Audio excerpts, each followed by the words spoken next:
Selamat pagi, Bu Sekar. Selamat pagi, Pak Arta. Puskar, Pak Johan. Baik, Bapak Ibu, sebelum kita memulai acara hari ini, karena Pak Arta kebetulan juga ada agenda untuk mengisi kegiatan, silakan kepada Bapak Prof. Arta Moro Sunjaya untuk membuka acara workshop pada pagi hari ini. Ya, terima kasih Bu Sekar. Ya, pertama-tama saya ucapkan selamat pagi dan salam sejahtera untuk Pak Johan dan para mahasiswa DRM. Ya, jadi eh, kami ucapkan terima kasih kepada Pak Johan yang udah bersedia untuk meluangkan waktu memberikan insight ya terkait strategi bagaimana publikasi eh, mahasiswa DRM kita di jurnal Tendex Scopus ya. Jadi Pak Johan juga sepertinya produk spesialis di Elsevier juga ya Pak ya. Mungkin bisa nanti sharing juga ke teman-teman gitu ya, produk-produk apa yang lagi trending, kemudian bagaimana cara mengaksesnya juga, dan bagaimana memanfaatkan untuk menunjang publikasi dari teman-teman mahasiswa S3 di BPS DRM. Dan untuk teman-teman DRM ya, terima kasih sudah meluangkan waktu di weekend ini gitu ya. Mohon maaf, acara tidak bisa kita lakukan secara onsite ya, dan terpaksa kita pindahkan dalam sesi online gitu ya. Tapi tidak harapannya tidak merubah eh, esensi ya, Bapak Ibu ya. Saya harapkan interaksi juga tetap akan berjalan dengan baik ya, dan untuk snack makan siang mungkin akan swasembada Bapak Ibu ya. Tapi next time kita akan coba adakan di secara onsite gitu ya. Dan harapannya dari kegiatan pre-bootcamp ini Bapak Ibu nanti akan punya satu paper kunci gitu ya. Karena Bapak Ibu ini harus punya tiga gembok ya. Satu gembok kecil, satu gembok lumayan eh, apa ya, lumayan susah gitu ya. Satu lagi juga yang susah gitu ya, yang paling kunci paling utamanya gitu ya. Nah, harapannya nanti dari kegiatan ini ya kita juga coba sesuaikan gitu ya. Dulunya kita bikin onsite, tapi tahun ini kita coba bikin hybrid. Tapi yang penting eh, tolong dimanfaatkan sehingga Bapak Ibu bisa lulus tepat waktu gitu ya.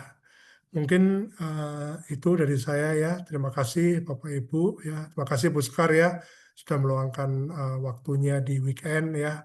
Jangan sungkan untuk kontak kita kalau ada kata ada kesulitan ya Bapak Ibu ya. Kita selalu open WA-nya 24 jam kali 7 ya. Tapi balasnya ya mungkin besok paginya gitu ya. Tapi jangan sungkan Bapak Ibu ya, kalau butuh support kita pasti bantu. Mungkin itu dari saya. Terima kasih sekali lagi kepada Pak Johan dan Bapak Ibu dan Bu Sekar. Terima kasih. Baik, terima kasih Prof. Arta. Izinkan saya membuka acara ini, Bapak Ibu. Sebelum kita memulai, izinkan saya memperkenalkan Dr. Johan Jang adalah Southeast Asia Strategic Engagement Manager dari Elsevier. Dr. Jang hari ini akan mempresentasikan gitu ya, apa-apa saja kira-kira topik apa yang bisa Bapak Ibu pikirkan gitu, usahakan supaya riset Bapak Ibu berdampak dan pada akhirnya nanti publikasi Bapak Ibu bisa diterima di jurnal-jurnal yang bereputasi. Baik, tanpa berlama-lama lagi, waktu dan Zoom kami persilahkan pada Dr. Johan Jang. Terima kasih banyak. Ya, terima kasih Prof. Arta, Bu Sekar, Bapak Ibu semuanya selamat pagi ya. Semoga semuanya sehat-sehat ya, Bapak Ibu ya. Betul karena hari ini kita bertemunya secara online ya terlebih dahulu ya karena kita ya tahu lah ya kondisi saat ini memang lagi kurang baik begitu. Tapi semoga ya harapannya tetap semangat begitu ya Bapak Ibu untuk bisa menuntaskan ya pendidikannya juga dengan baik gitu ya dan bahkan lebih penting lagi adalah bisa berdampak juga secara sangat positif gitu ya terhadap lingkungan kita semuanya. Bapak Ibu semuanya, kenalkan terlebih dahulu ya, nama saya Johan Jang. Saya adalah Strategic Engagement Manager untuk Elsevier Southeast Asia. Nah, Bapak Ibu semuanya, mungkin saya kurang tahu ya apakah sudah kenal dengan Elsevier atau belum, tapi kalau secara singkatnya saja, Elsevier ini adalah perusahaan yang sebenarnya sudah cukup senior gitu usianya. Kalau Bapak Ibu cek di websitenya Elsevier sendiri, kita sendiri sudah berdiri sejak tahun 1880. Jadi usianya juga udah lebih dari 100 tahun ya gitu. Nah, Elsevier ini sebagai satu perusahaan, kita berdiri memang awal mulanya ceritanya itu di Eropa ya pada masa-masa tersebut itu banyak sekali pemikir-pemikir hebat ya. Seperti Galileo, Erasmus, Descartes, Alexander Fleming gitu ya dan lain-lain.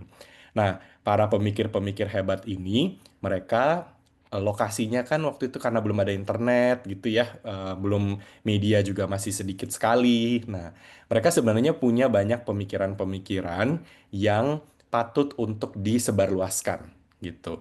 Nah, cuma waktu zaman-zaman tersebut memang nggak tahu tuh caranya bagaimana ya gitu. Nah, akhirnya muncullah satu UMKM ya yang buat namanya Louis Elsevier.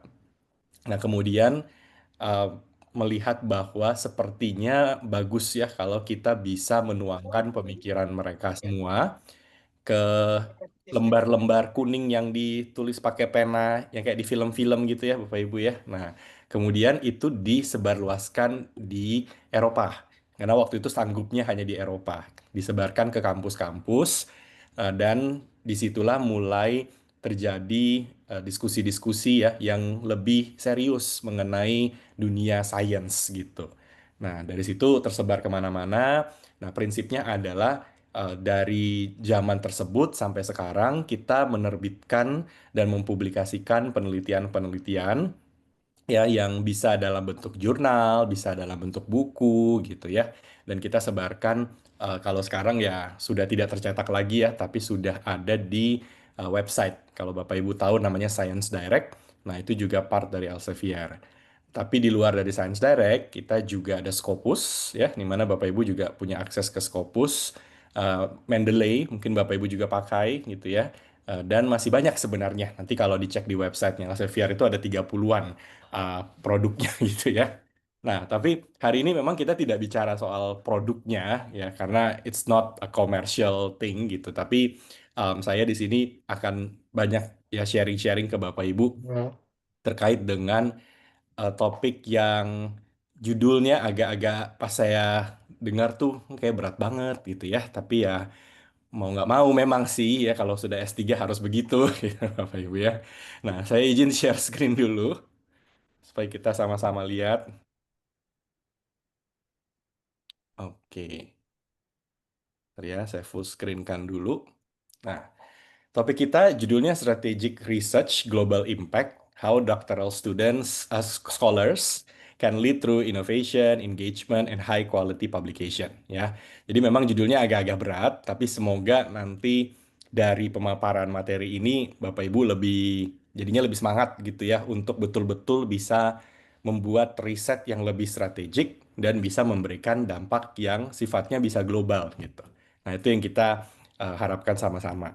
Nah, memang kalau di Elsevier sendiri kita melakukan workshop-workshop, seminar, webinar gitu ya, yang seperti ini dengan tujuan melakukan satu advokasi. Ya, advokasi kita ini kebetulan pas yaitu soal impact, Bapak Ibu. Ya, jadi di kami di Elsevier kita selalu fokus kepada riset itu harus berdampak. Kalau Kemdikti Saintek baru launching gitu ya, sedangkan di Elsevier mungkin udah ini ya udah 100 tahun lebih gitu bahwa memang apapun yang kita buat sebagai seorang scholars harus bisa memberikan dampak yang positif gitu. Nah, eh, nanti topiknya ada tiga ya yang kita break begitu. Yang pertama adalah kita akan lihat mengenai global and national research landscape.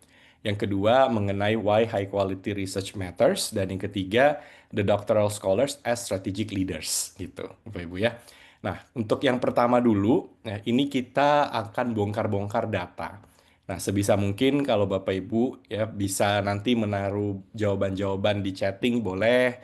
Bapak Ibu mau open mic juga boleh gitu karena nanti akan ada beberapa hal yang mungkin menarik gitu ya untuk kita diskusikan sama-sama gitu. Jadi yang pertama, ini semuanya data Bapak Ibu ya. Ini data terkait dengan bagaimana semua penelitian di seluruh dunia, jadi yang levelnya global, dan juga yang levelnya nasional yang ada di Indonesia, yang diterbitkan ya, yang dibuat oleh para peneliti di Indonesia gitu ya. Nah, dan data-data ini semua sumbernya adalah dari Scopus. Ya, jadi hanya penelitian terindeks Scopus tahun 2020 sampai bulan lalu ya, sampai bulan Juli 2025 ya. Nah, untuk itu Bapak Ibu, saya mulai dari sebuah angka dulu ya. Ini 23.647.297. Oke. Ada yang mau tebak-tebakan ini angka apa? Ada yang tahu kira-kira? 23.647.297 gitu. Agak Jurnal, jumlah prestisi jurnal. gitu Eh, ya. total Jumlah. publikasi di Elsevier, Prof. Oke, total publikasi Elsevier tadi Pak Teguh apa jurnal ya Pak ya? Total jurnal ya Pak. Iya, Oke, ada lagi di chatting ini Bu Lia Anggra ini ya, jumlah publikasi Scopus. Oke, yuk kita coba lihat ya jawabannya. Nah, jadi Bapak Ibu, angka ini ya adalah total publikasi di seluruh dunia ya dari jangka waktu 2020 sampai Juli 2025. Ya, jadi ada 23 juta sekian lah gitu ya. Oke, sekarang yang berikutnya. Nah, kalau yang ini 324.847. Ini apa nih? Yang diterima di Scopus, jurnal yang diterima di Scopus. Oke, ada lagi. Ini sayangnya nggak ada hadiah sih ya. Hadiahnya dapat A langsung. Waduh, jangan. jumlah mahasiswa yang posting. Jumlah mahasiswa posting, oke. Jumlah publikasi Indonesia, oke. Sip. Betul ya Bapak Ibu. Jadi 324.847 ini adalah jumlah publikasi yang datangnya dari Indonesia. Ya, jadi tadi 23 juta sekian itu satu dunia. Kemudian Indonesia itu di 324 ribu gitu. Nah, sekarang pertanyaannya dengan posisi 324.000 ya 847 ini nih, menurut Bapak Ibu banyak apa sedikit sih? Kalau kita coba melihat ke negara kita gitu ya, dengan jumlah dosen, mahasiswa, ya, jumlah perguruan tinggi gitu. Banyak apa sedikit tuh? 324.000 sekian itu. Sedikit, Sedikit. Sedikit ya. sedikit. Oke. Nah, tentu banyak atau sedikit kan memang kita harus tahu dulu ya perbandingannya sama apa nih. Ya, banyak versi sedikit tuh karena apa gitu ya, comparisonnya seperti apa. Nah, jadi untuk comparison ini pertama saya coba lihat, saya benchmark, saya bandingkan dengan negara-negara di Asia Tenggara. Ya, jadi ASEAN aja.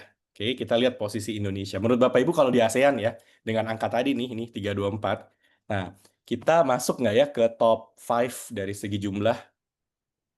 Oke, tebak lagi Bapak Ibu. Oke, nomor 3. Oke, ada lagi Bapak Ibu. Kalau ASEAN gitu. Kita top 5 masuk? Hmm? Eh, Ibu? nomor 4 kayaknya. Nomor 4, oke.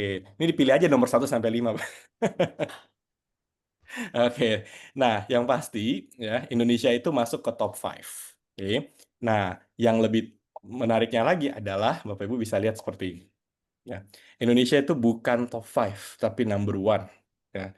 Jadi jumlahnya kalau di Asia Tenggara itu adalah nomor 1 secara jumlah. Ya, ini saya sedikit panjangkan rentang waktunya ya dari 2016 sampai 2025 supaya lebih kelihatan gitu.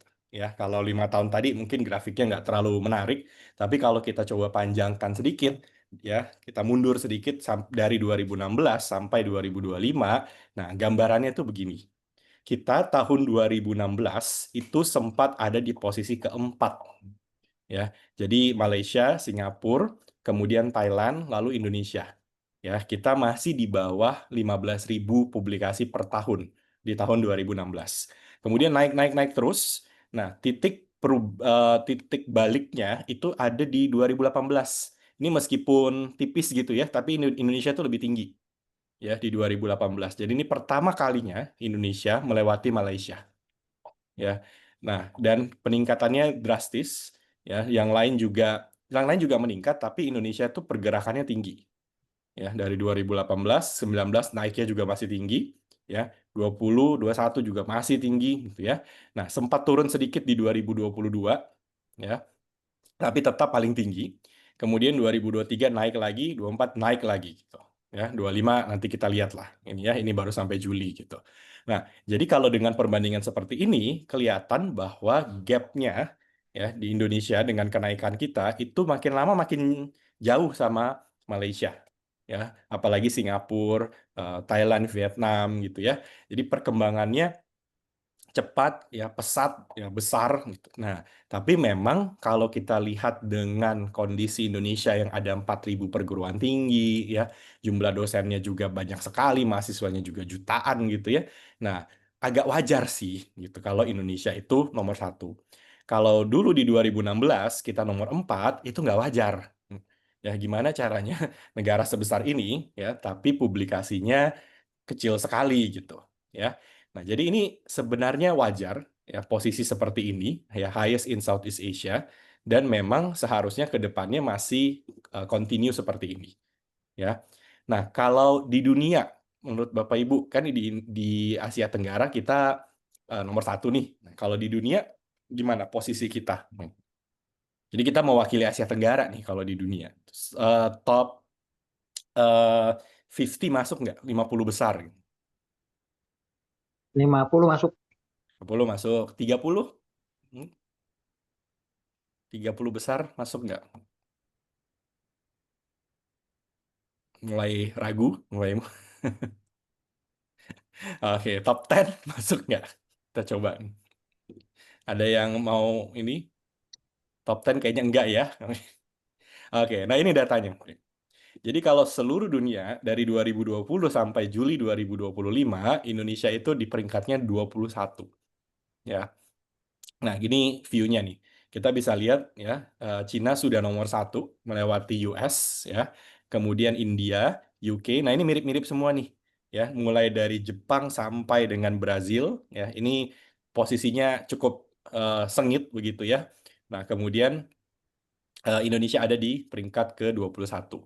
Ya, Malaysia itu di 23 gitu. Ya, secara total publikasi. Oke.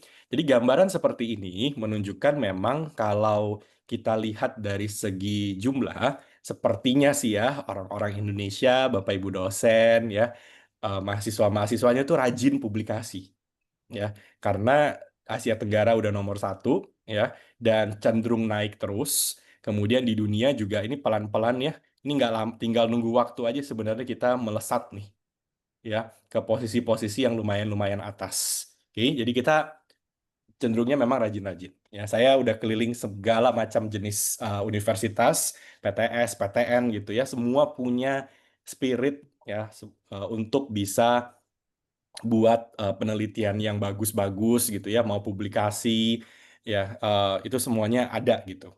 Ya, meskipun memang by system ada apa diharuskan tapi tetap aja gitu ya. Keharusan itu bukan berarti membuat asal-asal publish aja gitu ya. Tapi memang ada keinginan untuk oke, saya mau publikasi, saya mau memberikan impact gitu ya dan itu terasa memang di Indonesia. Oke. Nah, ini ceritanya kalau kita lihat dari segi bagaimana jumlah publikasi kita selama ini ya yang sangat-sangat meningkat drastis begitu. Oke. Tapi selalu ada tapinya, Boy. Kalau nggak ada tapinya nggak seru, nggak ada dramanya gitu ya. Nah, kita ada drama juga nih di dalam hal publikasi kita yang ada di Scopus begitu ya. Dramanya tuh seperti apa sih? Nah, pertama kita coba lihat kalau dari segi dari perbandingan di Asia Tenggara lagi. Jadi kita kembali lagi ya ke Asia Tenggara. Nah, dramanya tuh begini. Ini adalah peta ya yang membandingkan landscape dari Asia Tenggara dari segi jumlah publikasi dan juga dari dampak sitasi. Nah, dari bawah ke atas itu adalah jumlah publikasi, dari kiri ke kanan itu adalah dampak sitasi. Nah, kalau yang jumlah jelas ya ini absolute number, tapi kalau yang dari kiri ke kanan ini adalah dampak sitasi yang kita normalkan, namanya field weighted citation impact. Nah, Field Weighted Citation Impact itu caranya adalah kita mencari rata-rata citasi dari semua bidang ilmu. Kemudian kita normalkan. Ya. Nah, angka tengahnya itu kita kasih angka 1,0. Nah, kenapa ini prosesnya penting? Karena beberapa bidang ilmu itu bisa punya citasi yang jauh lebih gampang dibanding bidang ilmu lain. Jadi mendapatkan citasi itu jauh lebih mudah. Ya, contoh bidang ilmu yang paling mudah dapat citasi itu adalah medis, ya kedokteran gitu. Ya, itu paling gampang. Oke, kemudian engineering itu juga mudah gitu dapat citasi. Jadi agak susah membandingkan ya artikel yang di bidang ilmu kedokteran dengan yang paling yang susah-susah tuh contoh sosiologi gitu ya, pendidikan, bisnis itu susah dapat citasi. Ya, jadi kita harus normalkan dulu. Nah, lalu angkanya tengahnya kita kasih angka 1,0.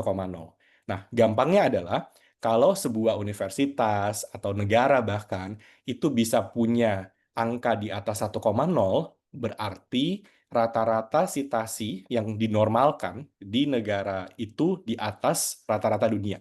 Jadi angkanya harus di atas 1,0. Kalau di bawah 1,0 berarti ya sebenarnya citation-nya itu masih di bawah global average gitu. Nah, posisinya sekarang kita lihat kalau yang secara output Indonesia itu paling tinggi ya tadi ya 320.000 sekian itu. Nah, tapi kalau secara citasi angka satunya kan di sini nih Bapak Ibu ya di tengah ini. Nah, kita tarik ke atas Indonesia ke sebelah kiri. Ya.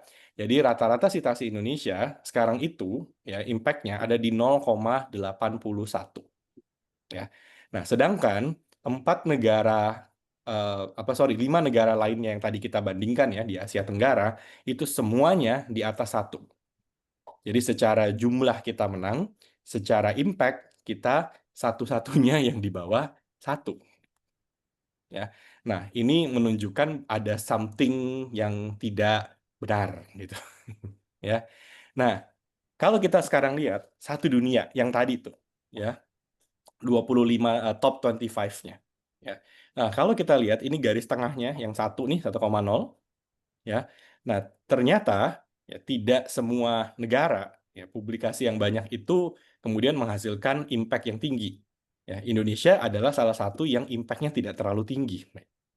Ya, di sini masih di bawah rata-rata dunia. Ya. Nah, temannya kita yang juga tidak terlalu bagus itu Rusia, ya itu lebih rendah sebenarnya dari Indonesia. Ya, Jepang juga sedikit lebih rendah sekarang. Ya. Nah, tapi yang lain-lain kalau kita lihat ya bahkan India pun itu punya impact citasi yang sangat tinggi. Ya. Nah, tertinggi saat ini adalah di Swiss ya, Belanda gitu ya sama Australia. Nah, mereka punya impact yang hampir mendekati 2 kali lipat standar dunia.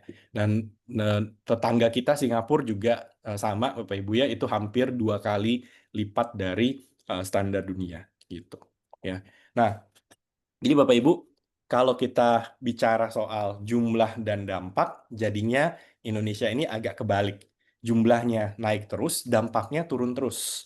Kalau mau saya punya previewnya gitu ya, datanya itu dampak Indonesia makin lama makin turun, bukannya makin naik gitu.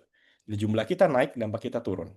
Nah, citasi memang bukan segala-galanya ya. Nanti ada penjelasannya tuh Bapak Ibu.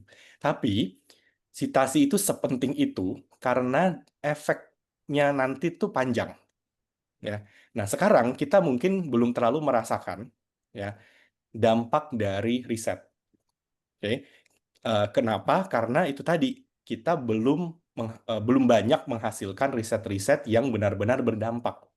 Ya, sehingga muncullah opini-opini publik gitu ya bahwa riset tuh nggak ada gunanya gitu. Ngapain capek-capek S2, S3 gitu ya bikin penelitian, publish, ya udah yang penting lulus gitu. Terus nggak ada gunanya juga gitu. Ya, nggak dibaca juga, nggak dipakai juga gitu. Nah, karena kita masih berada di dalam ya mode seperti ini gitu ya, jumlahnya tinggi tapi dampaknya nggak kita pikirkan gitu. Ya, sedangkan negara-negara tetangga ini, karena saya cover Southeast Asia juga gitu ya Bapak Ibu ya, diskusinya tuh nggak begitu gitu.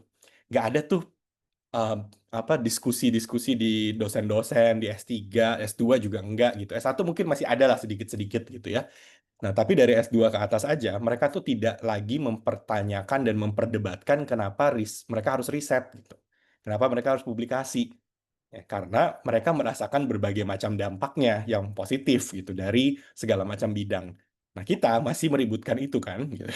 Kita tiap kali, mungkin ya, nggak tahu nih rekan-rekan apakah seperti itu atau tidak. Misalnya mau masuk S3 atau S2 dulu, aduh males karena harus buat tesis, harus buat disertasi. Bisa nggak sih diganti yang lain aja gitu. Ya, karena merasa bahwa susah dan eh, gunanya buat apa gitu. Ya, buat apa buat tebel-tebel tapi nggak tahu nanti dipakainya buat apa. Nah, kita masih di arah sana gitu. Ya karena itu tadi kita belum terlalu banyak merasakan impact dari riset tuh harusnya seperti apa. Nah, kenapa sih Indonesia tadi ya impact citasinya tuh tidak besar, ya belum besar gitu ya. Nah, why-nya itu terjadi karena beberapa faktor-faktor lah. Nah, kita coba lihat kalau kita lihat dari segi data ya. Pertama adalah kita kebanyakan publikasi di conference. Ya, ini jumlah perbandingan research article Indonesia dan conference paper.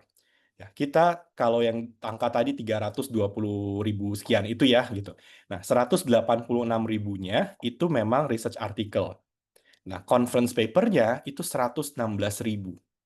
Nah, ini penting, sisanya masih ada beberapa tuh misalnya book chapter, review paper gitu ya. Jadi kalau di jumlah memang tidak sama ya karena ada masih ada ribuan yang sifatnya book chapter, review paper gitu. Nah, tapi ini keadaan yang tidak baik ya. Kenapa keadaan ini tidak baik? Karena conference paper, ini sorry to say nih Bapak Ibu ya, itu jauh lebih gampang dibandingkan membuat original research article. Ya, kita tinggal ikut conference, ya, apalagi yang sekarang menjamin pasti publish, ya udah masuk nih ke conference paper. Gitu. Nah, conference paper itu jarang sekali dibaca oleh para peneliti-peneliti di luar. Ya, mereka akan lebih mengutamakan research article. Kalau udah mentok, baru baca conference paper. Gitu. Ya. Nah, kenapa? Karena conference paper itu dianggap bukan bukan cara publikasi yang lebih diharapkan gitu. Ya, negara-negara lain, Singapura, Malaysia, dan mereka-mereka di Asia Tenggara ya, conference paper-nya tuh sedikit sekali. Ya, jadi dominasi mereka itu tetap research article. Ya, kita research artikelnya tetap paling besar, iya, tapi conference paper-nya terlalu tinggi. Ya, ini satu hal yang kemudian menjadikan sebenarnya dari 325.000 sekian artikel itu, yang mengundang orang buat baca, itu 186.000 gitu. Ya. Sedangkan 116 ribunya jarang banget dibaca. Ya. Nah, ini satu masalah nih. Ya, dan saya nggak tahu kalau karena saya sendiri suka dengan dunia pendidikan, pendidikan tinggi gitu ya, dan juga banyak sekali diskusi-diskusi dengan segala macam pemangku kepentingan, kampus tuh terlalu rajin buat conference. Ya, dikit-dikit buat conference, ya nggak masalah sih, ya tapi akhirnya terperangkap dengan comfort zone, ya udah publikasinya di conference aja gitu. Ya, nah akhirnya ujung-ujungnya ini terlalu nggak imbang gitu. Ya, nah lalu masalah yang berikutnya adalah ini adalah di Indonesia itu publikasinya di mana? Di kuartil berapa? Nah, ternyata kalau kita lihat kebanyakan itu publikasinya adalah di Q4. Ya, itu hampir 35%-nya. Nah, kalau kita gabung Q1 sama Q2 itu totalnya adalah di 38,8%. Ya, jadi kalau perbandingannya gini ya, Q4 paling tinggi, susul Q3, Q1, Q2. Nah, Q1 dan Q2 begitu kita gabung ya hasilnya ya tidak terlalu tinggi gitu. Ya. Nah, hasil seperti ini 38,8 ini juga kurang baik karena memang kebanyakan ya kalau kita apa tadi ya fokusnya ke dampak gitu ya. Nah, kebanyakan memang orang-orang para peneliti itu akan lebih memprioritaskan membaca yang Q1 ya, baru Q2. Lanjut Q3 dan 4 tuh kalau ya udah mepet gitu. ya. Jadi kebanyakan membacanya memang Q1 dan Q2. Memang susah gitu ya, tapi dianggap ya memang inilah yang berkualitas. Nah, berarti dari yang tadi itu ya hanya sekitar 30 hampir 40% yang kemungkinan besar itu tingkat bacaannya lebih tinggi ya. Nah, sedangkan sebagian besar itu ya pasti adalah tetap ya yang baca gitu ya, tapi ya angkanya nggak tinggi. Jadi akhirnya ya, ini menyebabkan dampak situasi Indonesia itu tidak besar. Ya, belum nanti nampak ke depan-depannya lagi gitu. Nah, sekarang mau nanya lagi nih ke Bapak Ibu ya. Menurut Bapak Ibu, angka ini nih ya Q4 paling besar, lanjut Q3 gitu ya. Kalau Indonesia Q1 sama 2-nya mirip-mirip lah. Oke. Jadi Q3 Q4-nya lebih besar. Nah, menurut Bapak Ibu ini normal nggak sih di seluruh dunia kondisi seperti ini? Normal nggak Q3 dan 4 itu cenderung ya pasti lebih besar karena lebih gampang gitu kan daripada Q1 2 gitu. Normal nggak? Menurut saya normal karena semakin mudah harusnya semakin banyak ya. Ya, bener ya. Ya kan jadi kalian mikir ya kalau gampang ya pasti lebih banyak lah gitu kan. Gitu. Jadi kan harusnya kondisi ini normal gitu ya. Nah, coba kita lihat sebenarnya average dunia tuh seperti apa.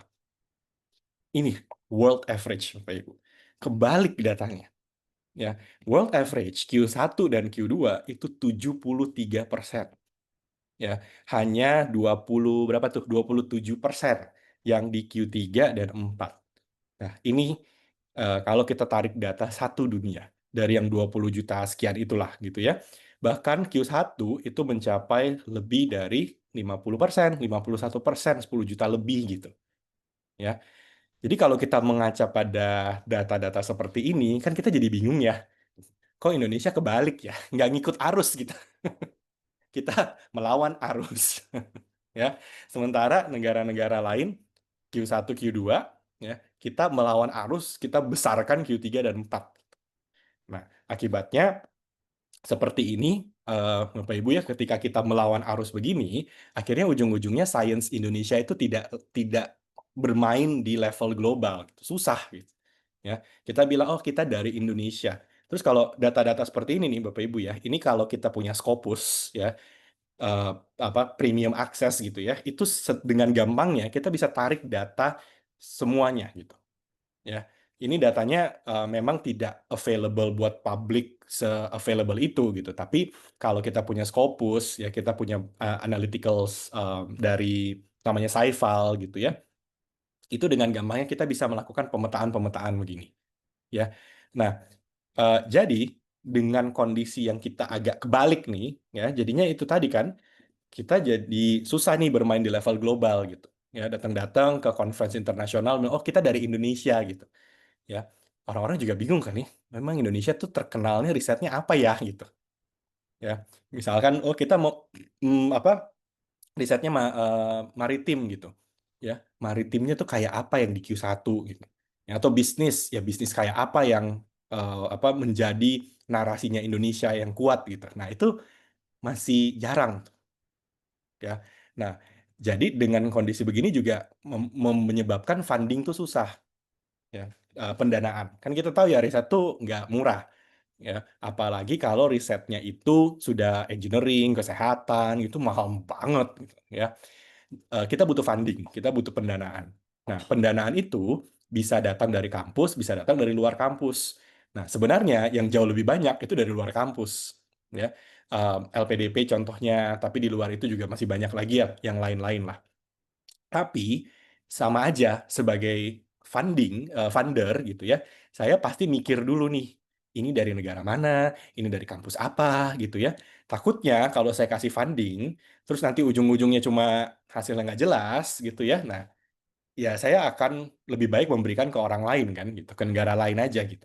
Ya, jadi funding itu jadinya juga lebih susah karena mereka melihat bahwa Indonesia ini posisinya kebalik sama world average. Jadi how can I trust scientists di Indonesia, scholars di Indonesia dengan this kind of money yang jumlahnya nggak sedikit, ya itu saya bisa percaya nggak sih? Nah itu tanda tanya besar tuh di di para funder, ya. Nah jadi yang gini-gini tuh angka-angka begini ya it's the reality. Ya, it's reality bahwa kita nih masih perlu sekali untuk fokusnya bukan hanya dari segi jumlah, ya, tapi juga kita mulai berpikir dari segi kualitas juga, gitu. Ya, nah, so what to do, gitu kan? Ya, what to do nih dengan kondisi yang seperti ini? Ya mau nggak mau, memang kita kembali lagi gitu, ya. Kalau kata Dikti Saintek, riset itu harus berdampak, gitu. Ya memang, gitu. Ya, jujur saya bisa share ke Bapak Ibu dari 2018, dari titik ini nih Bapak Ibu ya. Dari mana tuh tadi gambar ini nih. Nah, ini nih ya. Nah, di Elsevier tuh kita udah ketemu sama orang-orang kementerian itu dari tahun 2018 ya. Kenapa? Karena kita melihat ada satu hal yang unik terjadi, yaitu pertama kalinya ya Indonesia overtook Malaysia dalam hal jumlah publikasi. Tapi sinyal-sinyal keanehan mulai kelihatan, yaitu ini peningkatan yang sangat tinggi ini itu majority conference paper dan majority Q4 sama Q3 gitu ya. Q1 Q2-nya sedikit sekali. Nah, lalu kita diskusi-diskusi. Nah, intinya sebenarnya simple. Kalau tren itu dibiarkan, conference paper Q3, Q4 gitu ya, dibiarkan saja, maka posisi Indonesia udah pasti akan naik terus ya secara jumlah. Tapi impact Indonesia akan turun terus. Ya, dan ujung-ujungnya Indonesia akan punya masalah membuktikan dirinya sebagai scholars yang berdampak gitu. Ya, jadi waktu itu kita sempat memberikan satu yellow lights lah gitu ya. Ini yakin nih mau dibiarkan begini saja gitu ya. Meskipun secara jumlah kelihatannya fantastis, bagus buat laporan-laporan mah cakep gitu ya. Tapi itu cuma satu indikator. Kalau kita pakai indikator-indikator yang lebih penting sebenarnya, maka Indonesia itu akan punya masalah. Ya. Nah, terus menurut Bapak Ibu didengarkankah? Ya tentu saja tidak, karena kan berlanjut. Gitu. Ya. Nah, barulah tahun 2024 gitu ya, 2025 gitu. Nah, mulai itu ya kampanye adalah sekarang riset harus berdampak. Itu ya ngapain aja kita ya 6 tahun gitu dibiarkan begitu saja gitu. Ya, ini nanti jadi susah ya, PR-nya tuh berat ya untuk kita bisa betul-betul menghasilkan riset yang berdampak. Ya. Nah, sampai sini dulu biar saya nggak ngomong terus gitu ya. Nah, Bapak Ibu mungkin ada memberikan tanggapan atau pertanyaan ya soal data-data begini. What do you think, Bapak Ibu? Pak Johan boleh tanya nggak Pak? Ya, boleh, boleh. Izin Pak, nanyanya tadi kalau ini nih sebenarnya kaitannya murni karena hanya topikal yang kita pilih ya Pak ya.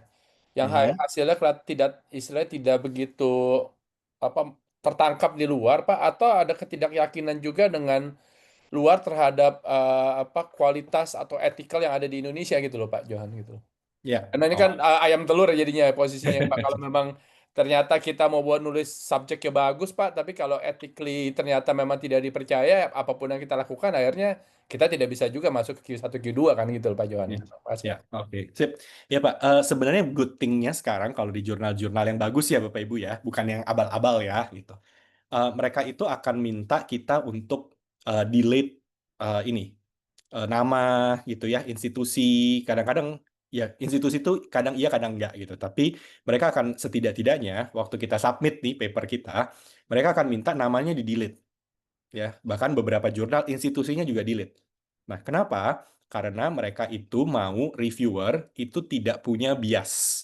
Ya, jadi reviewer itu nggak tahu ini dia mereview punya siapa, negara mana, kecuali Bapak Ibu kelihatan banget ya ini studinya di Indonesia bla bla bla, ya oke lah gitu. Tapi secara umumnya mereka melihat bahwa reviewer juga tidak boleh bias, jadi nama dan institusi juga harus delete gitu. Dan kita tuh sebenarnya kalau ini saya juga dapat input dari banyak editor jurnal yang Elsevier ya, Indonesia tuh nggak kalah kok dari segi tulisan gitu. Cuma kita kalah dari segi kepedean kita gitu. Ya, jadi kita tuh nggak pede untuk submit di Q1. Kita PD-nya tuh di Q3, kalau ditolak ke Q4 gitu. Kenapa nggak Q1 dulu gitu.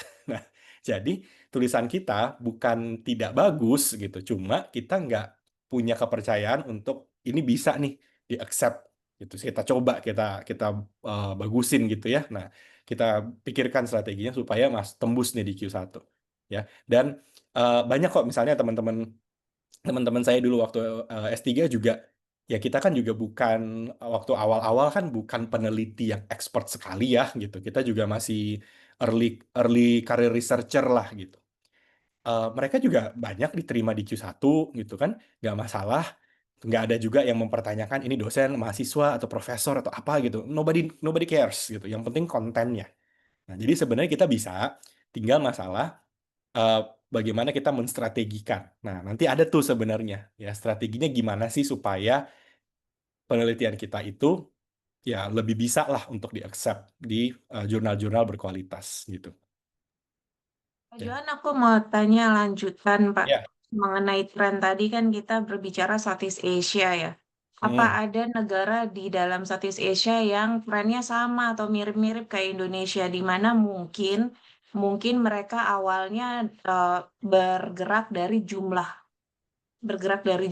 dengan em, tidak mempertimbangkan. Kalau dari sini kan ngelihat datanya mungkin yang agak-agak drastis itu Vietnam ya. Grafiknya Ya. itu yang agak-agak mirip-mirip itu kan Vietnam.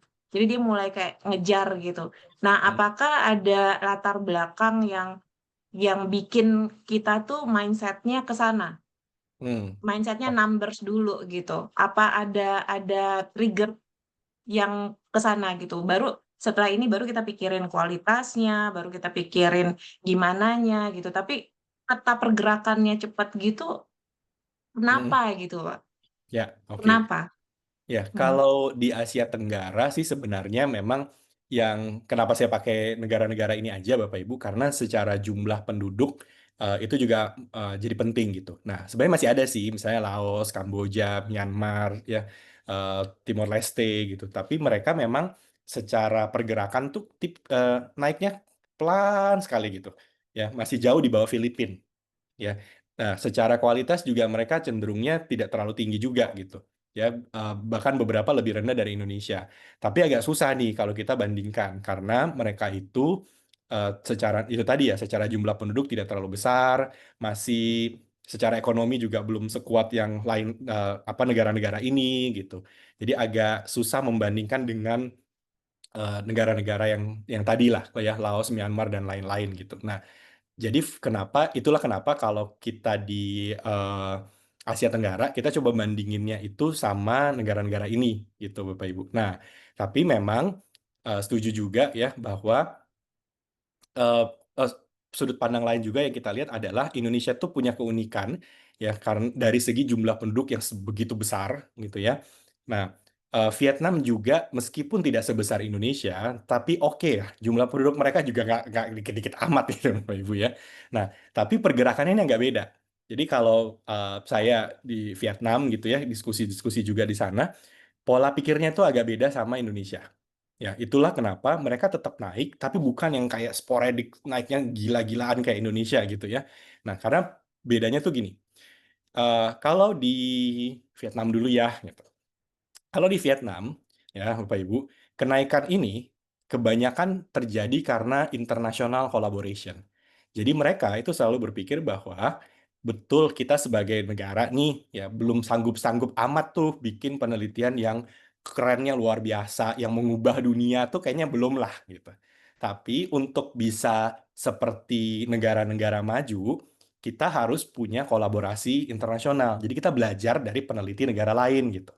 Nah, maka yang namanya funding untuk bisa international collaboration itu dikeluarkan gitu sama kampus, sama sama negara gitu ya. Nah, jadi selalu setiap kali peneliti Vietnam itu mau publikasi ya nggak 100% lah ya gitu, tapi majority dari publication-nya mereka itu mereka fokuskan ke international collaboration. Ya, ngundang peneliti luar kerjasama atau bikin apalah gitu ya. Nah, akibatnya apa? International collaboration itu kunci untuk bisa meningkatkan citasi, ya, meningkatkan dampak. Ya, short termnya yang paling gampang adalah kalau kita kolaborasi sama 4 peneliti aja, berempat gitu ya, satu dari Indonesia, satu dari mana gitu ya. Setidak-tidaknya ini ada 4 kampus yang terlibat gitu. Jadi setidak-tidaknya tersebarlah di kampus-kampus ini kan gitu. Belum nanti ke yang lain-lain lagi gitu. Nah, at least di sisi itu. Belum nanti word of mouth-nya nyebar dan lain-lain. Nah, itulah kenapa pergerakannya Vietnam meskipun ya secara jumlahnya ini juga lumayan gitu ya, naiknya juga tinggi, tapi kalau Bapak Ibu lihat kembali ke sini nih ya, impact Vietnam itu lebih tinggi dari Malaysia. Ya. Ini Malaysia tuh udah mulai ketar-ketir nih. Ya. Karena impact mereka bisa lebih tinggi karena itu tadi, mereka sangat fokus ke international collaboration.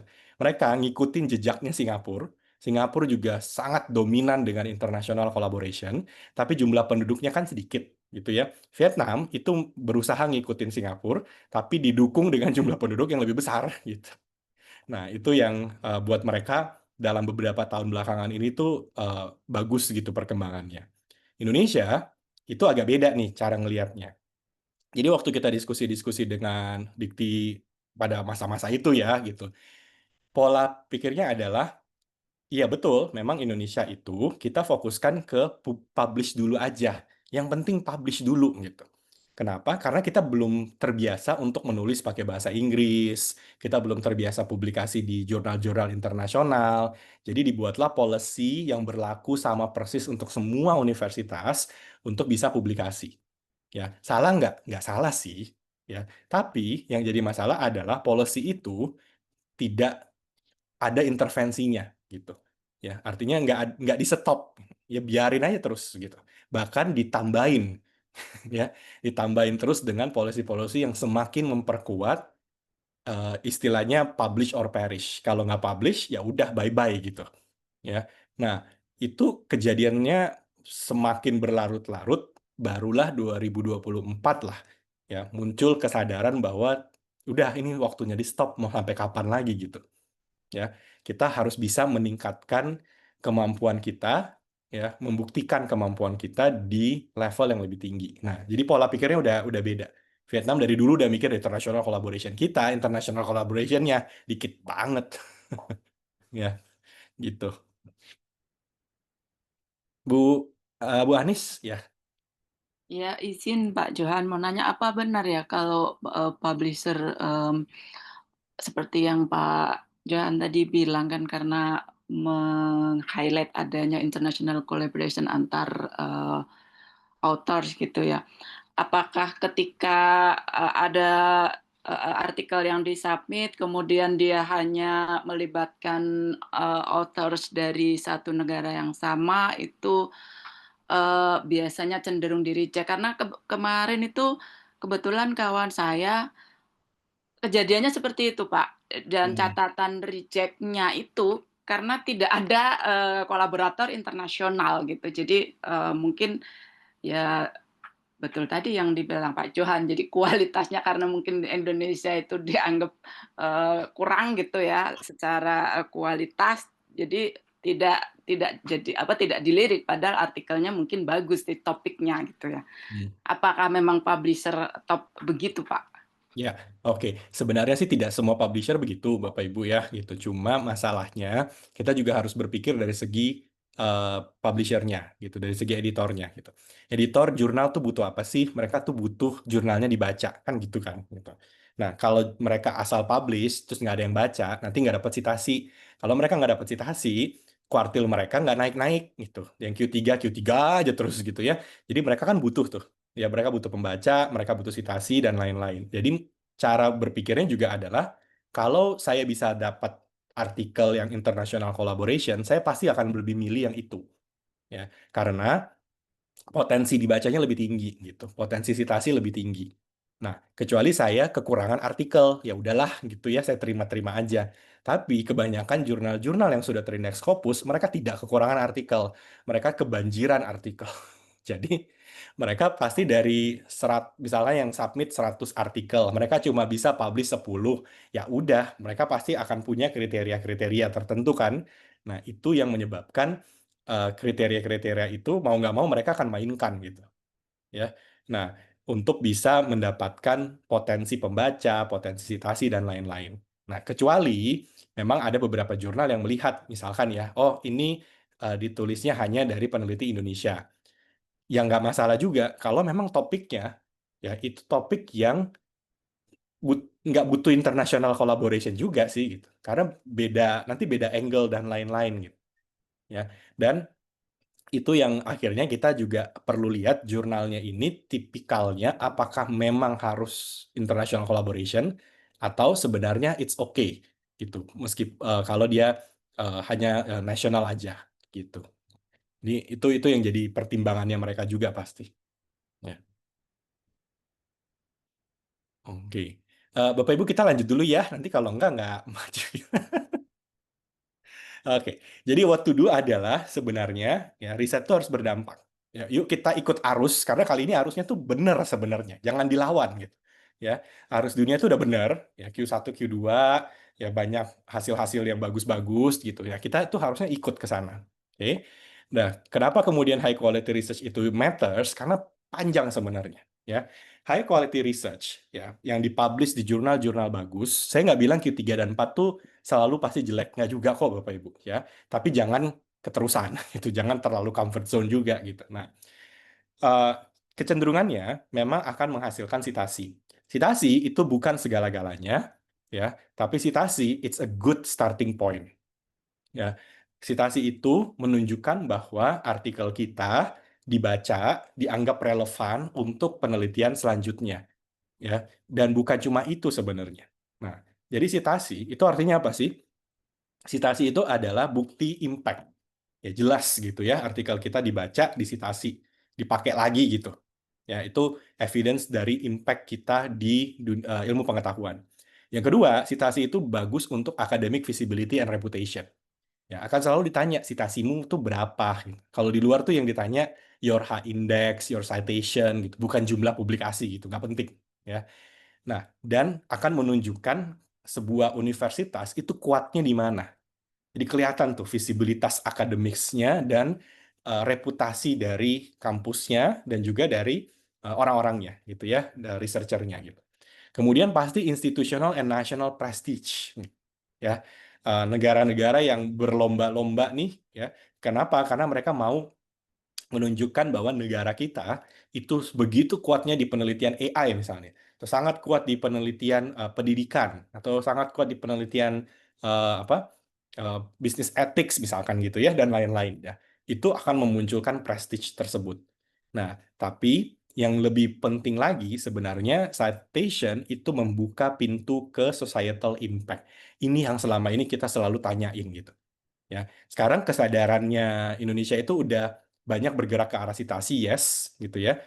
Impact, impact, academic visibility, ranking, gitu-gitu ya. Nah, itu semua kan datangnya dari citasi kan.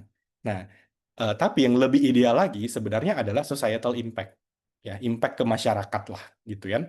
Itu yang lebih besar lagi yang perlu dikejar gitu ya, melebihi dari sekedar ranking. Ya, ranking matters yes, tapi ada lagi nih level berikutnya lagi kan. Nah, kalau kita lihat tuh Pak Ibu, ya pertama societal impact itu bisa dilihat dari apa sih? Ya, yang lebih next step-nya itu bisa dilihat dari yang namanya policies, ya kebijakan publik. Nah, kita di Elsevier tuh punya data ya, berapa banyak penelitian-penelitian yang kemudian dipakai di kebijakan publik ya. Kebijakan publik kita anggap ya akan diimplementasikan kan gitu ya, nggak tahu ya diimplementasikan beneran apa enggak gitu, tapi setidaknya papernya tuh udah ada gitu ya. Nah, jadi kita tahu nih berapa banyak kebijakan publik yang memang basicnya harusnya science, bukan politik gitu ya. Jadi kalau kebijakan publik itu dibuat based on science, harusnya kebijakan publiknya lebih mantap, lebih bagus gitu. Nah, sadar nggak sadar, Indonesia itu sebenarnya punya artikel-artikel yang dirujuk ya untuk menjadi part dari kebijakan publik. Nah, ini datanya Indonesia, Bapak Ibu. Bahkan kadang-kadang penelitinya aja nggak sadar gitu ya. Pertama, ya ada 707 ya pembuat kebijakan ya di dunia yang kemudian mensitasi 4088 ya publikasinya Indonesia. Jadi yang tadi tuh 320.000 sekian itu ada kecil sekali, yaitu 4.088 artikel yang kemudian disitasi oleh kebijakan publik. Nah, totalnya ada hampir 7.000 kebijakan publik. Jadi ada 4.088 artikel ya ke hampir 7.000 kebijakan publik dari 700 pembuat kebijakan. Nah, siapa-siapa aja ini Bapak Ibu bisa lihat ya, ini top 15-nya kalau nggak. Ya, top 15 Bapak Ibu. Ya, ternyata Indonesia itu kabar baiknya juga adalah ya, yang nomor satu nih yang paling banyak mensitasi dari 4.000 sekian 600 lebih itu WHO, World Health Organization. Jadi penelitian-penelitian bidang medis ya itu ternyata mengundang untuk kemudian dijadikan part dari sebuah kebijakan. Kebijakannya memang ada listnya gitu ya, tapi ada 600 lebih gitu. Kemudian Food and Agriculture Organizations of UN juga pakai gitu ya. Nah, yang bisnis Bapak Ibu bisa lihat kan di sini ada beberapa kan, World Bank ya, ini ekonomi banget pasti gitu ya. Nah, kemudian Government of Indonesia aja kalah dibandingkan WHO. Ini aneh banget ya. Jadi kalau kita lihat pemerintah Indonesia ya membuat kebijakan based on science ya yang dipublikasikan di Indonesia itu jumlahnya lebih dikit daripada WHO ya. Nah, lebih sedikit daripada World Bank. Oke, ini posisinya sekarang masih kelima gitu ya. Nah, terus ada lagi yang lain-lain ya, Asian Development Bank juga pakai gitu ya, UN Environmental Program, ya, dan seterusnya.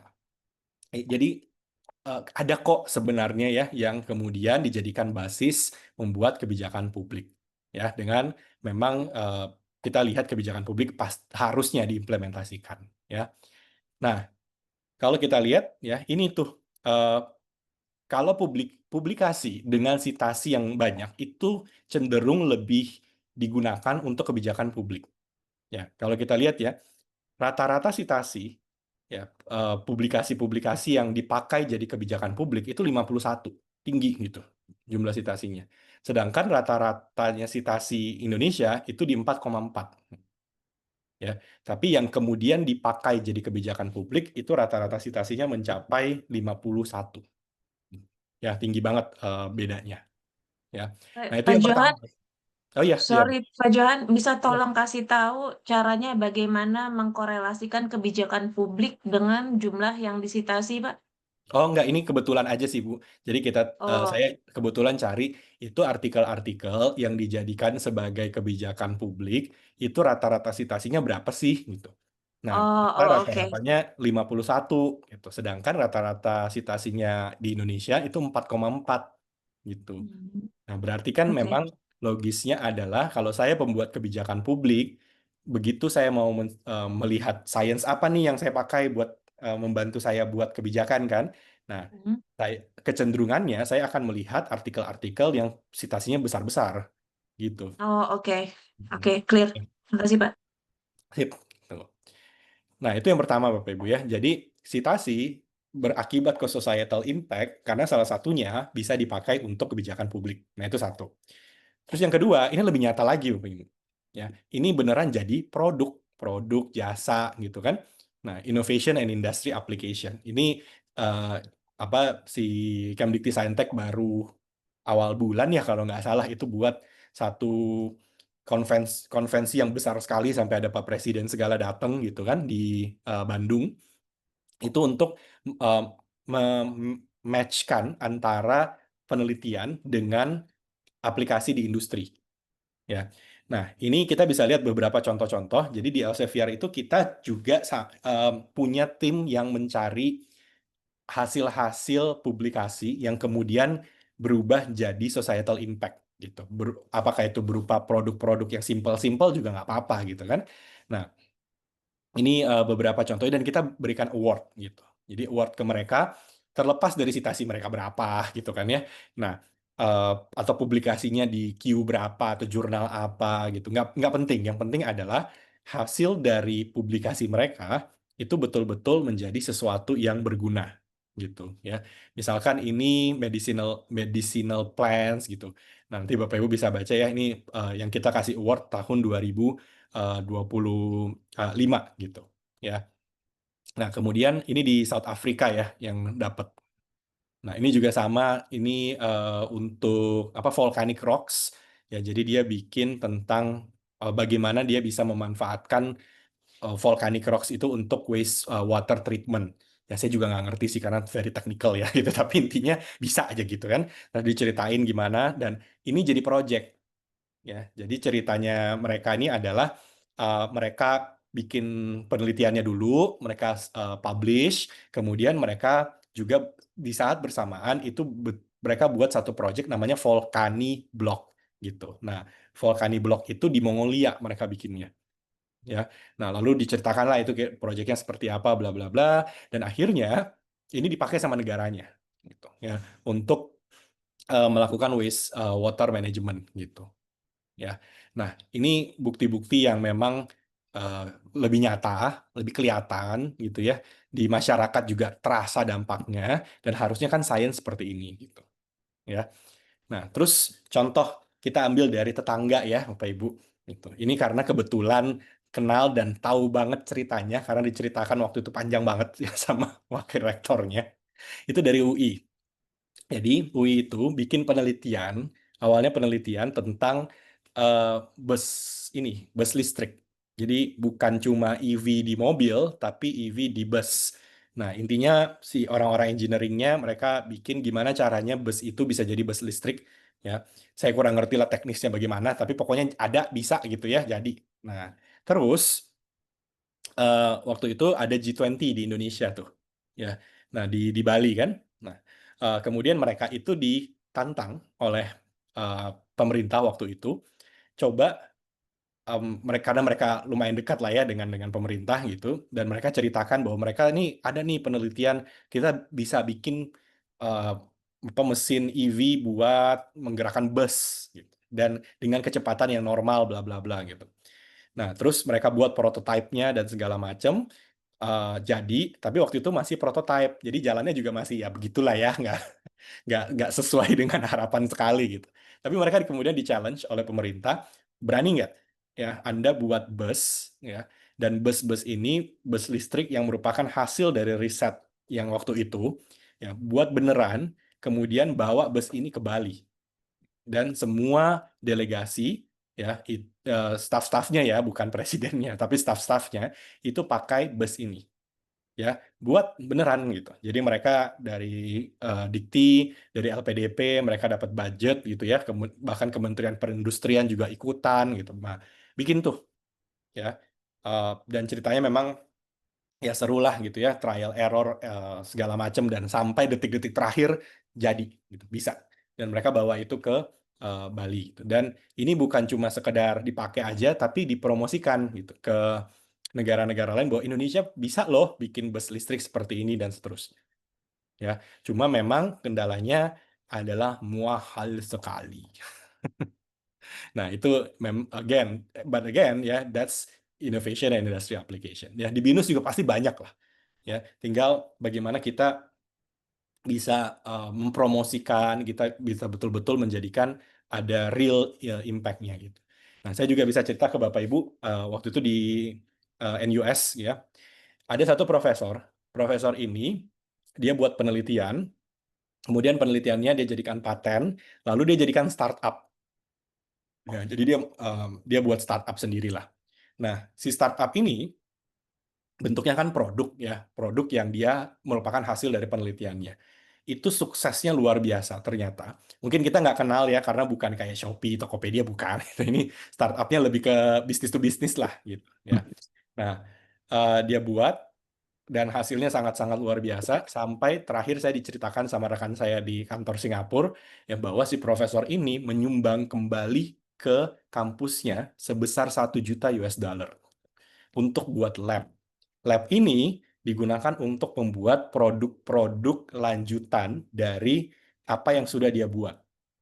Jadi mahasiswa-mahasiswa itu kerja bareng ya bikin semacam lanjutan produk-produk lainnya lah ya gitu. Dan kemudian itu benar-benar dikomersilkan. Ya, dan mereka nggak malu-malu bilang bahwa ya kita bikin riset, kita publish ya supaya dapat pengakuan dulu, kemudian ya kita bikin jadi produk beneran gitu. Why not? Dan akhirnya kampusnya juga oke, kampusnya juga dapat benefit ya. ada lab segala macam gitu, dan buat si penelitinya luar biasa tuh ya yang dia dapatkan dari hasil penelitiannya. Nah, itu begitu udah masuk ke innovation and industry. Ya. Nah, dan yang terakhir ini nih Bapak Ibu, ya soal citation itu berujung kepada mudahnya mendapatkan global collaboration and funding opportunities. Ini tadi yang saya sempat singgung. Ya, highly cited researcher, orang-orang yang punya citasinya tinggi, itu gampang sekali mendapatkan atensi dari international scholars. Ya, ujung-ujungnya itu jadi kolaborasi, jadi joint project, jadi funding yang besar gitu. Ya, funding bodies tidak akan mau memberikan funding kalau dia tidak yakin dengan si penelitinya. Nah, dan terbukti datanya begini, Bapak Ibu. Ya, Indonesia cuma punya 23,5% international collaboration, Filipina aja itu di 43,5, Malaysia 54, Singapura 70,9. Ya. Nah, Filipina, saya cukup sering ke Filipina, Bapak Ibu. Filipina itu unik juga gitu ya. Filipina itu kampus-kampusnya yang besar-besar ya, mereka itu punya jumlah publikasi yang sedikit, kecil-kecil. BINUS jauh lebih tinggi gitu dibandingkan kampus-kampus di sana gitu ya. Tapi rata-ratanya mereka itu international collaboration-nya besar, di atas 50%, dan Q1-nya ada satu kampus. Saya waktu kaget sekali pas saya cek, Q1-nya 73%. Q1. Ya, itu nama kampusnya Ateneo de Manila. Ya. Nah, karena poinnya sama. Ya, mereka bilang kita maunya adalah semua orang harus publikasi yang berdampak. Gitu. Nggak ada gunanya ya kalau tidak menghasilkan dampak. Dampak itu apa? Tergantung dari bagaimana si penelitinya gitu. Ada yang murni mengejar citasi, silahkan, nggak masalah. Ada yang dia itu mau dampaknya lebih ke apa sosialnya dia, ya silakan. Jadi berhubungan sama SDG juga gitu ya. Ada misalkan mahasiswa-mahasiswa S3-nya yang kalau bikin penelitian dia udah mikir dulu nih. Penelitian dia nanti karena dia katakanlah punya pekerjaan lah ya yang cukup relevan, dia mau pakai itu buat pekerjaan dia dan bisa lebih besar lagi ke depannya. Nah, jadi dampak itu nggak harus selalu citasi, bisa juga yang lain-lain, tapi kita harus mikirin dulu nih, ya what we want to reach dengan penelitian tersebut, gitu. Oke, sampai sini dulu. Bapak Ibu ada yang mau tanya-tanya? Atau kita mau diskusi dulu nih yang beginian? Oh, tadi nama kampusnya ini, saya ketik ya. Ateneo de Manila. Ya.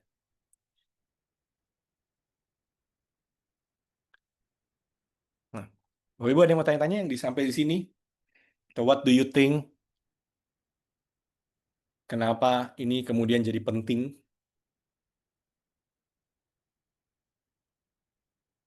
Aman? Lebih termotivasi apa lebih pusing? Kalau saya ngelihatnya lebih termotivasi, tapi mungkin step by step kali ya Pak ya, step by step. Dan tadi tagarnya menarik tuh, tadi saya sempat screenshot, riset berdampak itu kayaknya harus dipakai di setiap publikasi kayaknya harusnya, dan di setiap universitas harusnya ya Pak ya. Karena Ya. saya juga kebetulan kebetulan saya S2-nya dari negeri, S1, S2 dari negeri, dan sekarang kan di BINUS. Waktu saya sharing ke UGM, waktu itu di S2, saya bilang bahwa BINUS itu mewajibkan mahasiswanya untuk publikasi. Nah, responsnya itu beda. Respon dari dosen UGM itu, dan saya bilang syaratnya kalau di DRM, kalau bisa Q2, saya bilang gitu, minimal Q3 tapi syaratnya Q2.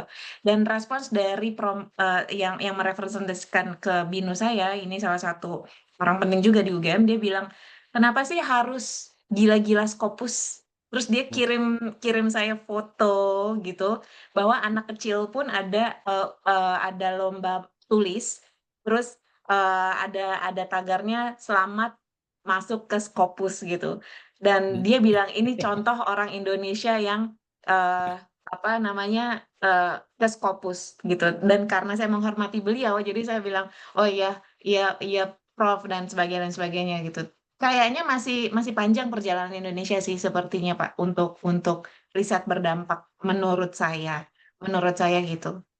Yes, ya, ya, betul gitu. Nah, tapi ya sekali lagi ya, kenapa sih harus Scopus gitu? Sebenarnya sih karena itu tadi Bapak Ibu, kita bermain di playing field yang sama dengan yang lain gitu. Scopus itu kan sebenarnya bukan jurnal ya, kita cuma indeksasi jurnal gitu.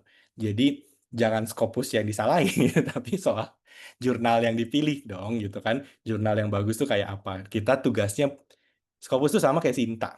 Enggak sih, Sinta yang ngikutin Scopus. Gitu. Jadi kita tidak ada urusan dengan jurnalnya prakteknya bagaimana gitu ya. Tapi tugas kita adalah kita tuh lebih ke arah crunching the data, crunching the numbers gitu.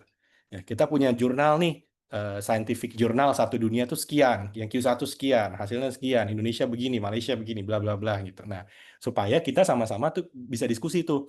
Ya, terus dengan kondisi sekarang negara ini mau ngapain, negara itu mau ngapain, gitu. Kampus ini mau apa, kampus itu mau apa gitu. Nah, itu sebenarnya fungsinya si Scopus ini. Gitu. Jadi kita crunching the data. Nah, sekarang kita tuh lebih ke arah bagaimana kita sebagai peneliti bisa ke jurnal-jurnalnya nih yang keren-keren gitu. Ya, contoh kalau peneliti bidang medis, mereka tuh punya impian, kayak saya rasa hampir semuanya untuk publikasi di satu jurnal namanya The Lancet gitu. Kalau kita udah publikasi yang namanya The Lancet, ya sudahlah hidupmu tenang gitu ya sebagai dokter. Karena udah keren banget gitu ya bisa publikasi di yang namanya The Lancet gitu. Nah, yang bisnis juga sama gitu. Banyak jurnal-jurnal bisnis yang keren-keren ya. Kalau kita bisa tembus jurnal-jurnal seperti ini, itu sudah legitimasi yang sangat luar biasa. Ya, yang kita bisa bawa ke R&D perusahaan dan lain-lain lah gitu ya. Nah, tapi memang setuju juga bahwa perjalanan kita nih masih lumayan panjang gitu ya untuk mengubah 38%-nya jadi 70% kan. Nah, that's the big challenge gitu ya. Oh, di chatting juga ada nih. Bentar ya. Jumlah publikasi Indonesia apakah termasuk periset Indonesia yang sedang sekolah di luar negeri? Tergantung nama institusi yang dia pakai, nama siapa. Jadi kalau saya di luar negeri, misalkan lagi kuliah di Singapura, kalau saya pakai nama institusi Singapura, maka saya tetap tercatatnya berkontribusinya ke Singapura, bukan ke Indonesia. Ya, ini juga taktik-taktik yang banyak dipakai oleh beberapa negara lah. Ya, negara tetangga kita juga ada yang pakai begini. Jadi mahasiswanya international students, ya, lagi S2, S3 di sana, sama wajib publish juga, tapi harus pakai nama kampus tempat dia sedang belajar.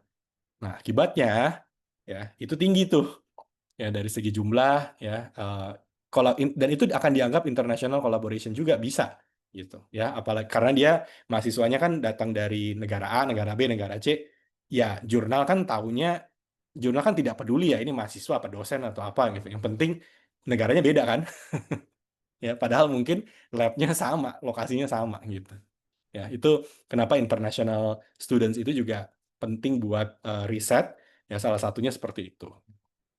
Nah, tahapan untuk international collaboration memang kita harus mulai nggak bisa langsung sih Bapak Ibu ya.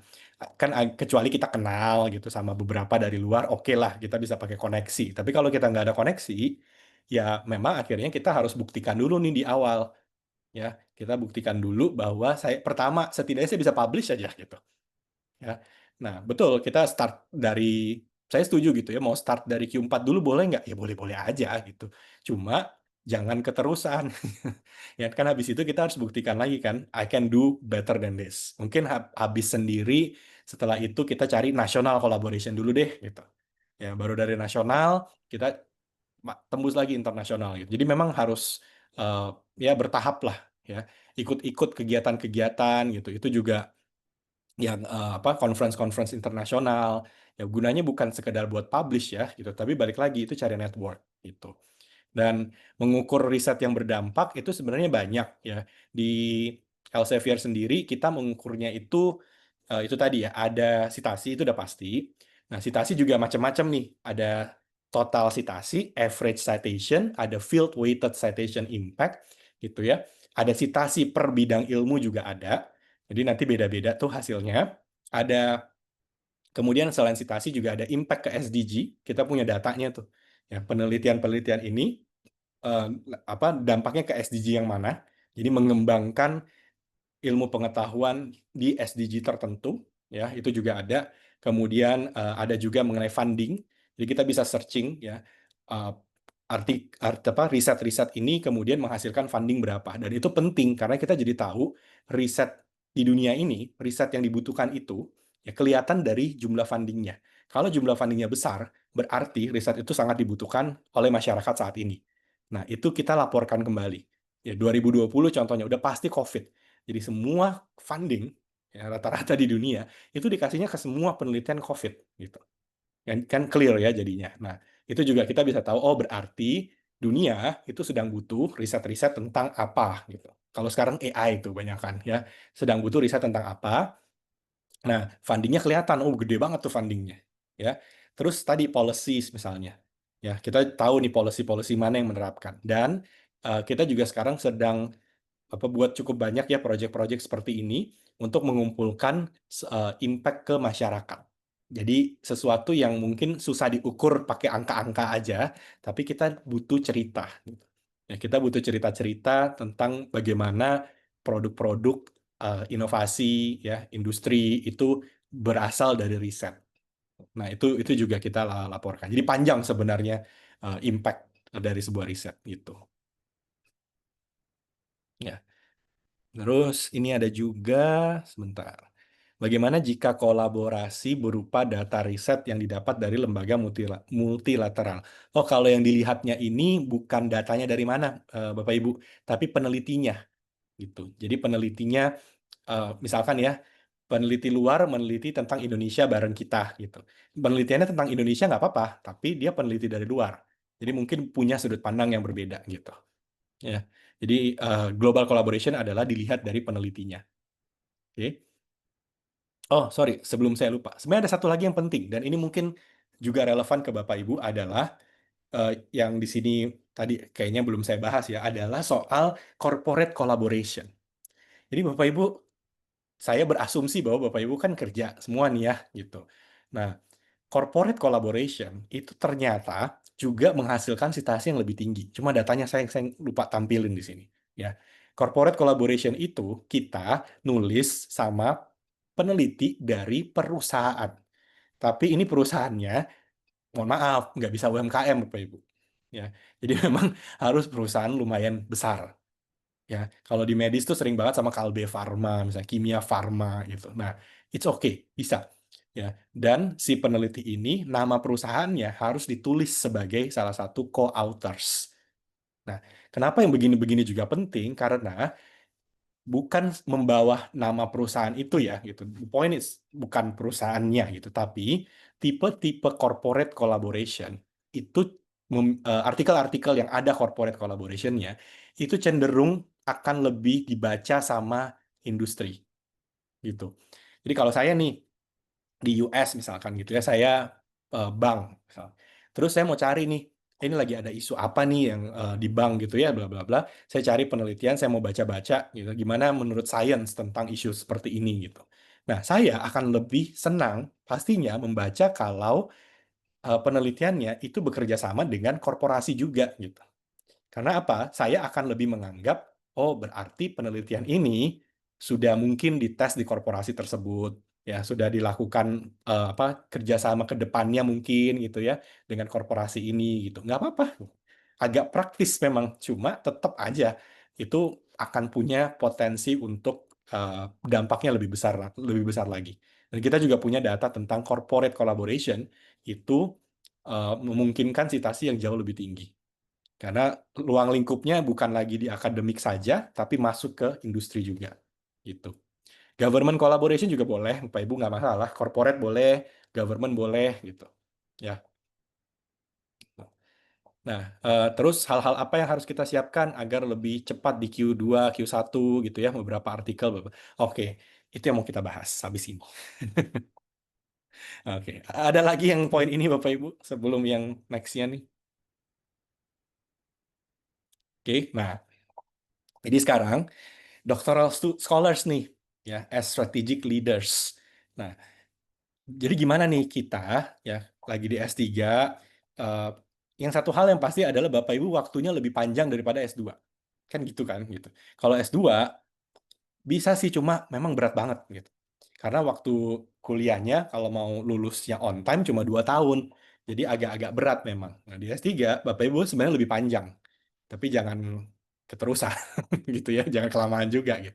Nah, at least dari segi waktu kita masih lebih memungkinkan untuk menghasilkan penelitian yang benar-benar berdampak nantinya, kan gitu. Nah, tapi kita juga harus berpikir secara strategik dan di posisi-posisinya Bapak Ibu gitu ya, sangat memungkinkan sebenarnya. Ya. Nah, jadi pertama adalah sebelum kita bikin penelitian whatever yang kita mau buat gitu ya, mau nggak mau selalu harus dimulai dari mindset shift-nya kita dulu gitu ya. You are more than just a student, you are a leader in your own field. Ya, so think about what could be your contributions. Berangkatnya sebenarnya dari situ dulu gitu. Ya, betul statusnya sih mahasiswa gitu. Cuma mahasiswa S3 kan beda. Mahasiswa S3 itu Bapak Ibu sudah dianggap adalah leader di perusahaan Bapak Ibu masing-masing, di industri mungkin gitu ya. Bapak Ibu sudah punya koneksi-koneksi lah gitu ya. Nah, dengan posisi itu manfaatkanlah gitu ya. Manfaatkanlah dengan hal yang positif ya, supaya Bapak Ibu betul-betul bisa membuat kontribusi yang real gitu. Ya, di level setidaknya di level industrinya Bapak Ibu. Mungkin lewati perusahaannya Bapak Ibu, tapi masuk ke industri. Ya, kalau perusahaan tuh agak sedikit susah gitu ya. Kalau Bapak Ibu mau corporate collaboration ya silakan, tapi coba naikkan level setidak-tidaknya level industri. Ya, apa yang bisa Bapak Ibu kontribusikan ke industrinya Bapak Ibu ya dengan segala macam resource yang Bapak Ibu udah punya gitu. Ya, contoh ya, dulu waktu saya buat disertasi saya gitu. Saya kan di pendidikan tinggi gitu kan. Nah, kemudian saya dunianya dunia riset kan.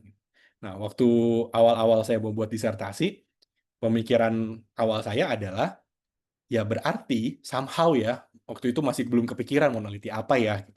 Tapi saya udah tahu somehow penelitian saya itu harus berkontribusi ke pendidikan tinggi. Tapi kan jauh luas banget nih, pendidikan tinggi itu apaan, banyak banget gitu ya. Nah, coba saya gali-gali lagi, dan saya waktu itu akhirnya berpikir bahwa salah satu part yang paling penting tapi sering sekali terlupakan di semua universitas di Indonesia Raya adalah perpustakaan. Ya. Jadi penelitian saya itu tentang inovasi perpustakaan. Ya.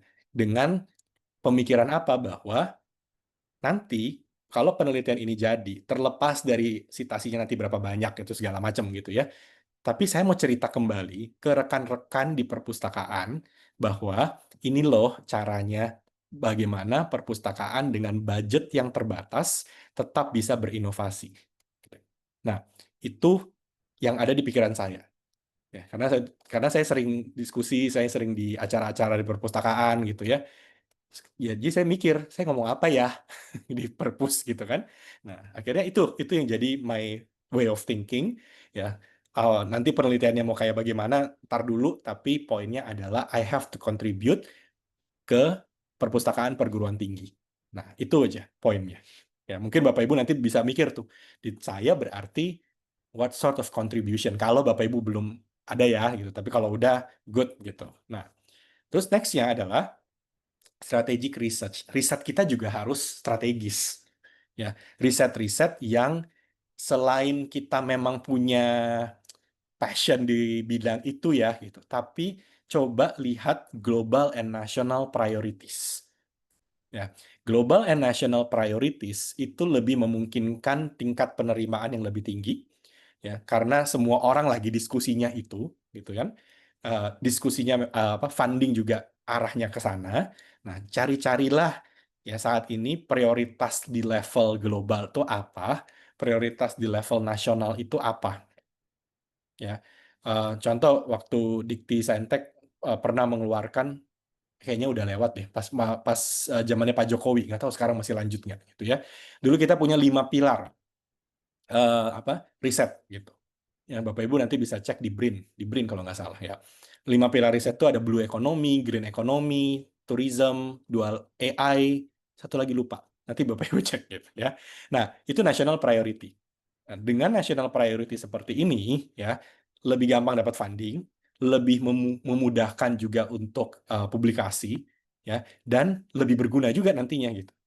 Ya, nah, dan it's okay. Nanti ada salah satu poin yang penting juga adalah Bapak Ibu sedikit lintas disiplin, it's okay, tapi jangan terlalu jauh dari bisnis juga ya gitu. Nanti jadi nggak sesuai gitu.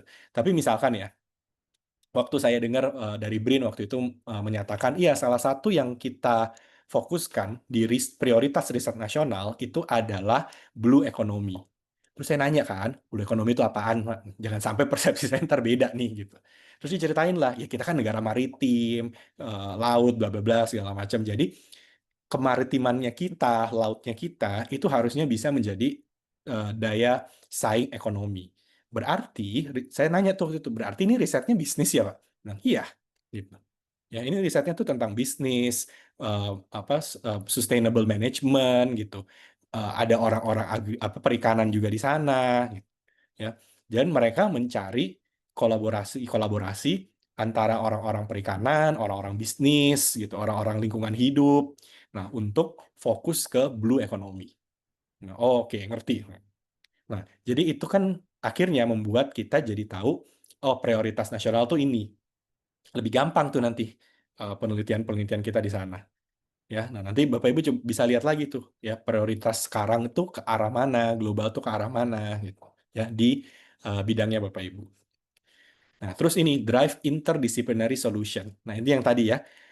It's okay untuk buat saya sih sebenarnya it's very okay untuk kita tidak terlalu harus terpaku 100% ke bidang kita sendiri. Ya, sedikit break silos between disciplines, connecting science, technology, and social sciences, humanities, ya, to solve complex problem. Ya, penelitian kita betul pasti akan lebih cenderung ke bidang bisnis, but it's okay untuk memasukkan sudut pandang yang sedikit beda, karena that's the point. Ya, science tuh nggak bisa berdiri di bidang ilmunya sendiri, gitu. Dia pasti perlu minjem, perlu kerjasama sama bidang ilmu lain, gitu. Baru tuh impact-nya berasa banget. Gitu. Ya, ada satu teman saya, dia lagi ngambil S3 di Hungaria. Nah, dia dapat beasiswa ya di Hungaria. Terus saya tanya, oh kamu neliti apa gitu. Ya, saat ini dia sudah mau lulus ya. Bentar lagi kayaknya tinggal wisuda aja deh. Apa udah sidang terbuka saya lupa lah gitu. Nah, anyway, dia udah mau lulus. Publikasi dia itu ada 4 ya. 4-4-nya Q1 Bapak Ibu. Selama dia S3. Oke. Selama dia S3, dia Q1 ada 4. Oke. Terus saya nanya, penelitian apaan? Karena dia juga di bisnis. Dia bilang, oh penelitian saya itu, karena dia orang bisnisnya finance, ya, dia itu finance, dia menghitung, saya lupa lebih exactnya gitu ya, tapi intinya adalah dia menghitung pengeluaran dan impact dari orang-orang yang terkena kanker, apapun jenis kankernya, kemudian berobat gitu ya di rumah sakit tanpa asuransi. Hah? Gimana coba diulang gitu ya. Jadi dia ngitung ya pengeluaran dan dampak ke kehidupan dari orang-orang yang terkena kanker, kemudian dia harus berobat di rumah sakit tanpa insurance. Nah, terus oh kok keren gitu ya. Empat-empatnya penelitiannya seputar itu. Ya mirip-mirip lah gitu ya. Nanti dia ganti apanya gitu ya, sudut pandangnya lah. Tapi intinya itu. Terus saya nanya, publikasi di mana? Ya, dia publikasi di jurnal yang saya juga baru tahu ada, itu adalah jurnal ekonomi tapi ya industri kesehatan. Purely tentang bagaimana ekonomi itu bekerja di industri kesehatan. Jurnalnya cuma ada 1 di dunia yang kayak begitu. Dan dia publish di jurnal itu 4-empatnya. Dia sampai kenal sama editornya. Ya. Nah, dan kalau ditanya berguna nggak? Berguna banget. Orang dia sering jadi pembicara di konferensi, nanti ada kanker lah, rumah sakit lah, inilah itu segala macam gitu ya. Dia ceritain tuh, ini loh dampaknya. Gitu. Dia ke insurance company juga, dia bilang ini loh dampaknya tuh kayak begini ke orang-orang yang tanpa insurance dan mereka harus biayai sendiri. Ini potensi proyeksi keuangan mereka, bla bla bla, itu segala macam lah. Ya.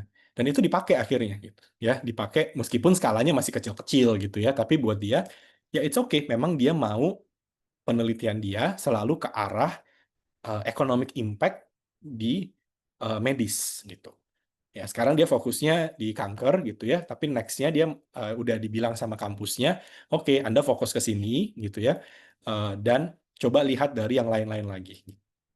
Ya, anything tentang kesehatan. Nah, akhirnya dia juga jadi belajar tuh beberapa hal-hal medis ya, meskipun dia nggak terlalu ngerti-ngerti amat gitu, tapi dia jadi tahu, oh kalau ginjal tuh begini, kalau jantung tuh begini gitu ya. Nah, ya udah nggak apa-apa, dia akhirnya jadi belajar dari sana, tapi dia pakai ilmu finance-nya dia untuk buat penelitian seperti itu. Ya. Nah, terus tadi ya collaboration. Ya, Bapak Ibu coba cek koneksinya Bapak Ibu. Ya, siapa tahu ada tuh global collaborators, private companies gitu ya, yang bisa diajak berkolaborasi. Ya, atau setidak-tidaknya bisa dijadikan informan, gitu ya. Tapi informan-informan seperti ini gitu ya, itu adalah orang-orang yang memang ahli, mereka-mereka yang expert gitu. Jadi hasil penelitian kita tuh beneran datang dari orang-orang yang sudah expert. Ya, akhirnya kualitas kita kan jadi jauh lebih baik ya dibandingkan penelitian-penelitian yang mohon maaf misalnya di S1 gitu. Ya, karena itu tadi kita sudah punya, saya percaya Bapak Ibu punya connection ya, dan lebih mudah untuk nanti bisa collab. Ya, atau setidaknya jadi informan lah kalaupun belum bisa collab gitu. Ya, saya waktu bikin penelitian tentang perpustakaan itu Bapak Ibu, itu kan waktu itu saya masih iseng-iseng ya, saya nanya dulu ke kenalan-kenalan lah, kepala-kepala perpustakaan di macam-macam PTN, PTS. Terus ada satu, oh kebetulan tempatnya Bu Eka, UGM. Itu saya nanya kepala perpusnya, namanya Pak Arif. Pak Arif, saya lagi mau bikin penelitian tentang inovasi perpustakaan, bla bla bla bla. Nah, saya WA tuh, gitu ya. Terus dia telepon, langsung dia telepon. Oh, iya Pak Johan. Iya, kenapa? Gitu. Nah, iya Pak, saya lagi gini. Pak Arif mau nggak jadi informan saya? Nah, oke. Oh, iya, oke. Ya silakan nanya aja. Nggak sekarang. Saya bahkan belum siapin apa-apa. Gampang kan jadinya ya, gitu. Nggak sekarang, saya harus siapin pertanyaan dulu. Saya belum apa-apa, saya cuma mau tanya Pak Arif oke nggak? Gitu. Ya. Nah, lebih gampang sebenarnya. Tapi bukan soal gampangnya, Bapak Ibu. Tapi saya tahu bahwa salah satu perpustakaan yang harus saya jadikan sebagai informan, ya udah pasti PTN yang besar-besar gitu. Jadi saya akan kejar.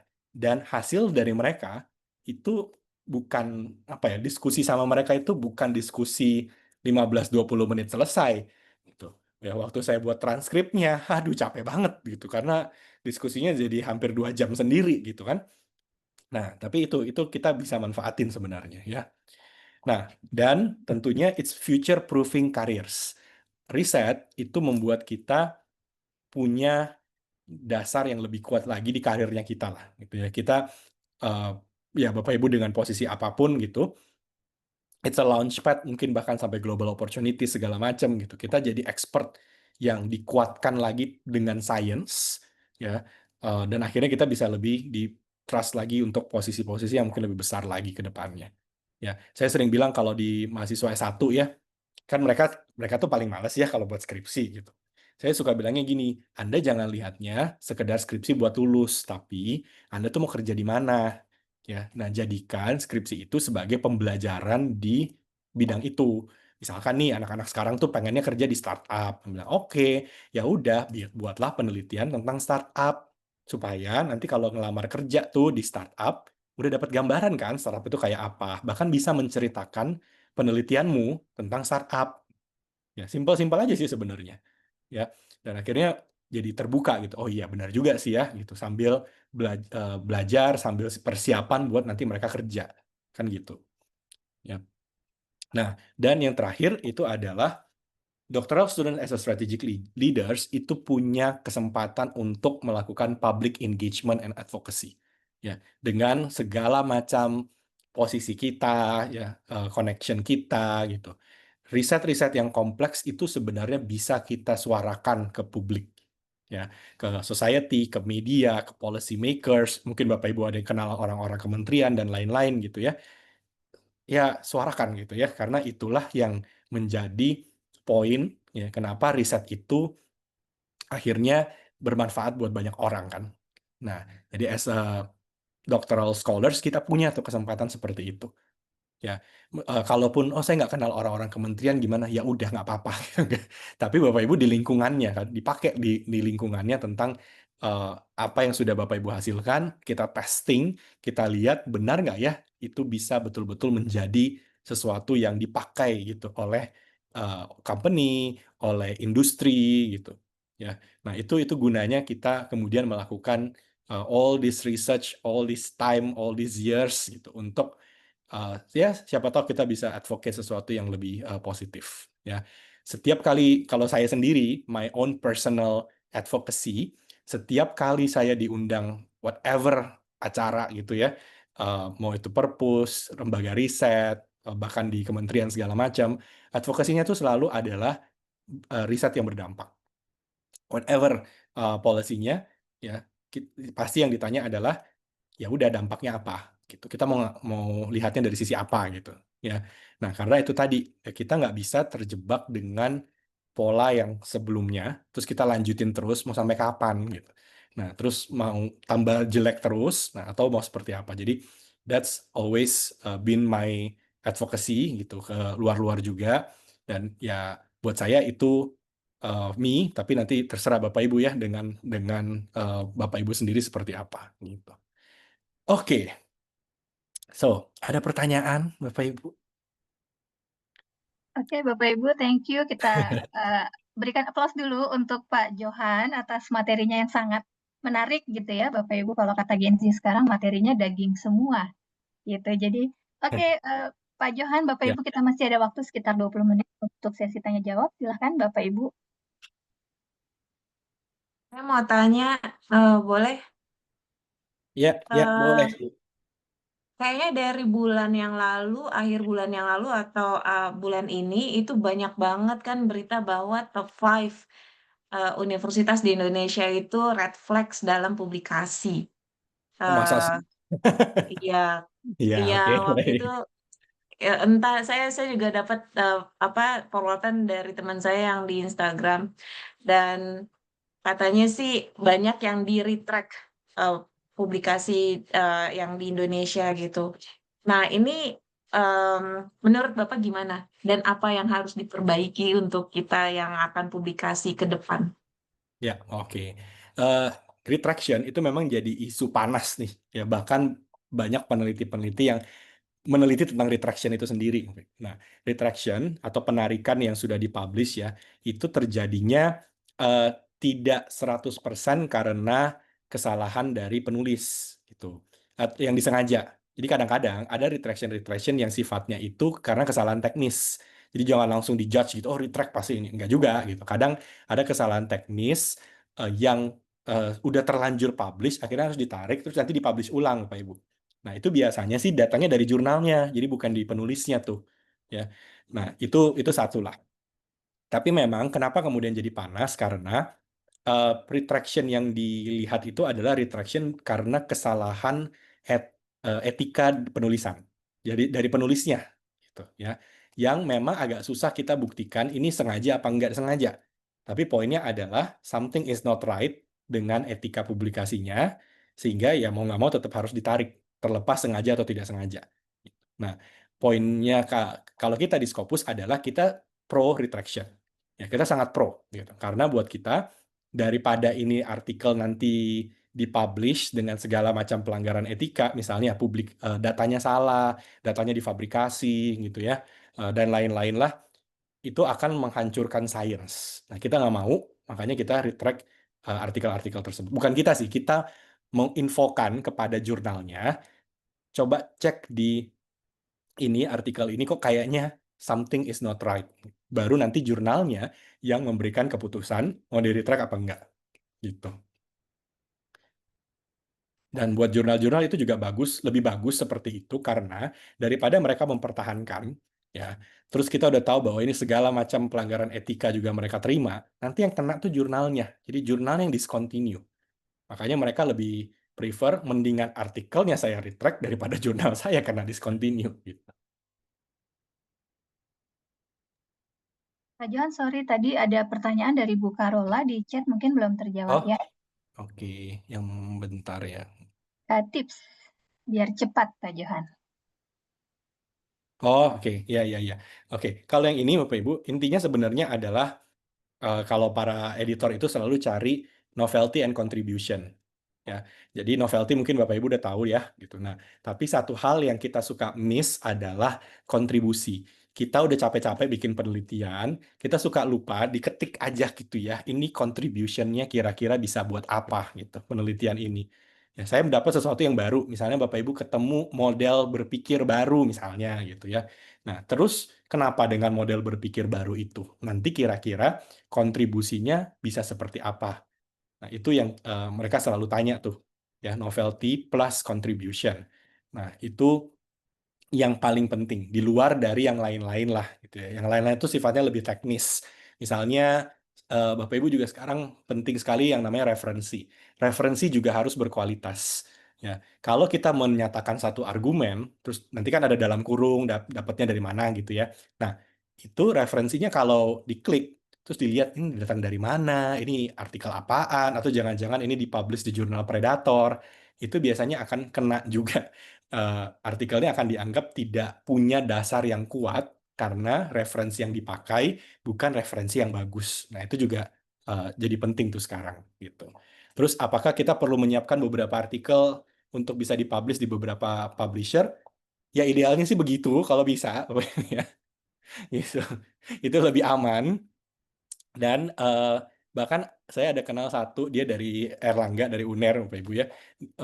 Mereka sudah punya tim-tim dosen dengan peneliti-peneliti dari mahasiswa S2, S3 gitu ya, dicampur-campur lah gitu. Nah, mereka tuh udah begitu modelnya. Jadi, mereka persiapkan satu artikel, ya beberapa artikel, di mana artikel yang dipersiapkan tahun ini itu sudah diagendakan untuk publish di tahun depan. Jadi selalu maju. Jadi yang buat tahun depan itu buat 2 tahun berikutnya lagi. Karena tahulah pasti prosesnya panjang gitu. Ya, jadi nggak bisa terburu-buru. Gitu. Oke, ada lagi Bapak Ibu? Ya, nanti slide-nya dikasih ya Bapak Ibu ya, by email. Pak Johan izin bertanya Ya, dari aspek publisher, kalau untuk jurnal-jurnal yang free APC gitu ya, itu ketika mengaccept artikel itu yang seperti apa Pak? Karena ya mungkin bagi kami mahasiswa kan kalau untuk yang Q1, Q2 itu kan kalau yang berbayar kan cukup berat begitu ya Pak. Nah, mungkin dari POV-nya publisher kalau biar bisa di-accept di jurnal-jurnal yang top tier tapi juga APC-nya rendah atau malah gratis itu gimana Pak? ya, oke. Kalau di Elsevier, kita tuh kebanyakan jurnalnya tuh hybrid, Bapak Ibu. Hybrid itu, author tuh dikasih pilihan, mau publikasi yang open access, yang ada APC-nya, atau yang gratis. Itu juga bisa. Gitu. Dan perlakuan ke artikelnya sama. Ya, artinya antriannya juga sama. Bapak Ibu, meskipun publikasinya open access, antriannya tetap bareng-bareng sama yang subscription. Nggak ada nyelap-nyelip antrian gitu ya. Itu nggak berlaku gitu. Dan kita juga sebenarnya di cukup banyak jurnalnya kita bahkan nggak nanya. Jadi misalnya ini jurnalnya hybrid ya. Kita sebagai author tidak ditanya ini mau publikasi open access atau subscription. Nanyanya di akhir, waktu review sudah selesai. Ya, baru ditanya. Jadi ini mau subscription apa open access? Kenapa? Itu supaya editornya juga terhindar dari kesan bias kalau open access jangan-jangan lebih diterima nih gitu. Ya, nggak juga. Ya, jadi kita tidak memperlakukan seperti itu, semuanya dianggapnya ya udah sama aja gitu ya, mau subscription kayak mau open access kayak antriannya sama-sama panjang. Jadi kitanya yang harus lebih strategis untuk publikasinya gitu. Ya, saya nggak tahu sih di BINUS apakah memungkinkan atau tidak gitu ya. Tapi kalau dulu saya karena kebetulan waktu S3 udah di Elsevier gitu ya, saya agak maksa ke promotor saya. Nggak tahu boleh ditiru apa tidak ya.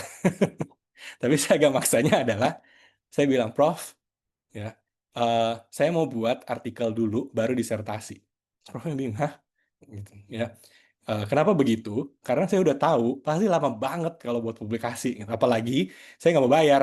Saya nggak mau tuh publikasi-publikasi yang yang aneh-aneh gitu kan. Nanti predator lagi gitu, nggak mau. Pokoknya saya maunya buatnya pengumpulan data dan lain-lain tetap dilakukan, iya. Tapi fokus saya adalah menyelesaikan artikelnya dulu, baru disertasinya belakangan. Ya, terus untungnya profnya oke, ya udah silakan lah gitu ya. Oke, Prof, gitu. Nah, dan benar, saya selesaikan dulu artikelnya, lalu saya submit. Nah, baru submit kan nunggu tuh lumayan lama gitu. Nah, saya buat disertasinya ya sambil jalan gitu ya. Nah, disertasinya jalan, pas kebetulan banget gitu ya, artikel itu di accept akhirnya gitu. I think 6-7 months later, 6-7 bulan kemudian artikelnya akhirnya di accept. Itu di momen yang sama ketika disertasi saya itu udah tinggal bab 5 gitu. Jadi udah mau beres gitu ya. Nah, jadi begitu itu di accept, disertasi saya selesai minggu depannya gitu ya, langsung sidang tertutup ya. Kemudian setelah sidang tertutup, minggu depannya langsung sidang terbuka, nggak pakai lama, karena artikelnya sudah publish. Gitu.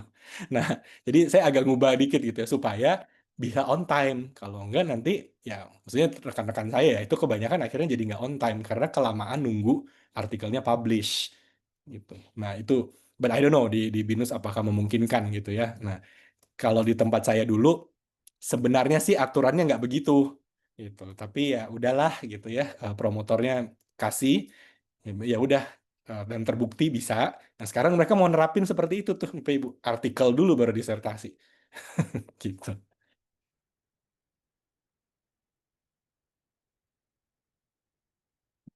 Oke, ada lagi? Ada lagi Bapak Ibu, 6-7 bulan berarti consider cepat ya Pak Johan ya. Maksudnya kan Ya lumayan. biasanya ada yang sampai 2 tahun gitu ya Pak Johan. Yes, ini lumayan lah. Saya juga waktu itu takut-takut ini berapa lama ya. Q1 lagi kan ngincarnya ternyata ya lumayan lah 6-7 bulan gitu. Ya Pak Johan menambahkan sedikit Pak Johan. Konfirmasi ya Pak Johan ya. Ya, Kalau di DRM itu malah waktu semester 1 itu sudah di-push Pak. nah, oke. Sip. Iya, iya, iya. Karena kita harus punya 3 paper gembok Pak. Nah, oke, oke. Ya, Nah, ya. jadi memang dari semester 1 itu sudah kita dorong-dorong gitu ya. Nah, jadi ya ini saya rasa strategi yang baik lah ya dari Pak Johan gitu ya. Memang ya ini ibarat bermain sepak bola ya Pak ya. Jadi artikel itu ibarat bola gitu ya. Bolanya itu dilempar dulu gitu ya, dipassing dulu ya. Kecuali Bapak Ibu itu Lionel Messi atau Cristiano Ronaldo gitu ya. Gocek dari mana gawang kita sampai gawang lawan sendirian lawan 12 pemain gitu ya. 11 pemain, sorry, 11 silakan saja gitu ya. Tapi saya yakin kita bukan Cristiano Ronaldo ataupun Lionel Messi atau Mbappe gitu ya. Ya kan kita kan sekuler biasa ya Pak. Gitu ya. Tapi sepakat sih Pak. Jadi Ya, cara begitu memang kita jagain Pak. Jadi di betul. proposal pun kita menyarankan udah ada SLR sebenarnya. Ya, Jadi ya, ya. waktu SHP udah 1 paper lagi gitu. Ya, Tertutup 1 paper lagi. Nah, itu udah otomatis terbukanya aman. ya. Cuman memang kadang-kadang isunya manajemen waktu sih. Gitu. Ya, betul. Itu Bapak Ibu yang Waktu. paling susah ya, Ya, manajemen waktu lah. bagi Isunya. waktunya. Itu. Dan bootcamp ini juga salah satu strateginya, Pak. Jadi eh, ya mereka sebenarnya dipaksa sih sebenarnya untuk punya publication itu ya before 1 fase selesai gitu. Jadi kadang-kadang dalam praktiknya kadang-kadang mahasiswa kita itu kadang harus bikin sampai 5-7 paper gitu. Hmm, 5-7 paper. Nah itu memang eh, ya perlu strategi ya Bapak Ibu ya. ya, Jadi karena kan sampai 1 nunggu gitu kan ya.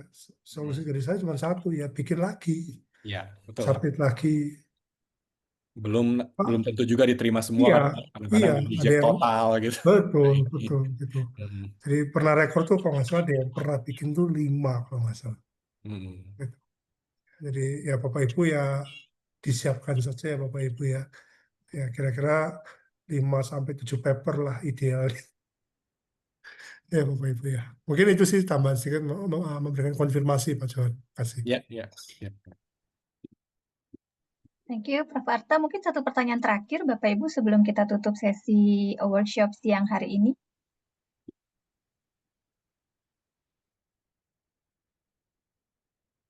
Aman ya Bapak Ibu. Semoga lebih termotivasi ya. Karena kadang-kadang jadinya stres, pusing.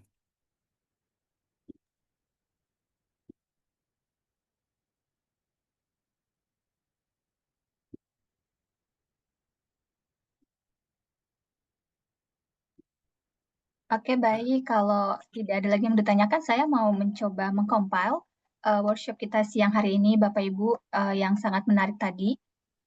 Pak Johan selaku Southeast Asia Engagement Manager dari Elsevier banyak memberikan tips gitu ya supaya tulisan dan juga riset Bapak Ibu itu lebih berdampak gitu. Tadi kita lihat ada hashtag riset berdampak gitu ya, rasa-rasanya menjadi penting bagi kita untuk membuat ini menjadi salah satu mindset kita dalam menulis. Beliau juga banyak sekali menekankan pentingnya international collaboration, di mana collaboration ini tidak hanya dari universitas begitu ya Pak Johan, tapi juga bisa dari government dan juga dari korporasi gitu, yang rasa-rasanya ini menjadi menarik untuk kita coba, karena jujur Pak Johan saya pun juga baru mengetahui gitu bahwa ternyata corporate collaboration itu bisa memberikan impact yang cukup tinggi gitu ya di tulisan kita. Beliau juga mementingkan pentingnya kita sebagai mahasiswa doktoral gitu ya Bapak Ibu untuk melakukan perubahan mindset, di mana kita bukan hanya sebagai seorang student tapi juga sebagai leader di area kita, dan apa impact yang bisa kita berikan supaya ada dampak yang bisa dirasakan nyata gitu ya untuk industri yang kita miliki. Kurang lebihnya itu Bapak Ibu, nanti setelah workshop akan kami kirimkan link untuk survei kepuasan workshop, di mana nanti setelah pengisian kuesioner tersebut akan kami kirimkan materi dan juga sertifikat. Oke, baik Bapak Ibu, apabila tidak ada lagi yang ingin ditanyakan, saya izin untuk mengambil bukti screenshot untuk attendance kita hari ini. Dan juga sekaligus kami ingin mengucapkan terima kasih kepada Pak Johan yang sudah meluangkan waktunya untuk hadir di dalam workshop kami di DRM Binus University. Hopefully nggak kapok ya Pak Johan ya. Jadi nanti Ya. kalau kami invite kembali bersedia, dan mudah-mudahan juga ada kolaborasi-kolaborasi tercipta ke depannya untuk kemajuan kita semua. Baik, mohon Bapak Ibu untuk membuka kameranya, Bapak Ibu. Oke, saya akan screenshot untuk halaman pertama terlebih dahulu.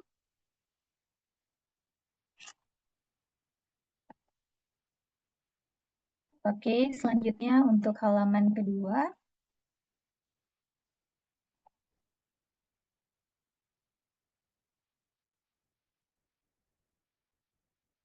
Baik, terima kasih Bapak Ibu. Dengan demikian, saya akhiri workshop pada siang hari ini. Semoga Bapak Ibu lancar untuk penulisan paper dan juga tentunya untuk disertasi nanti. Sekali lagi terima kasih Pak Johan atas waktu dan ilmunya yang sangat bermanfaat bagi kami semua.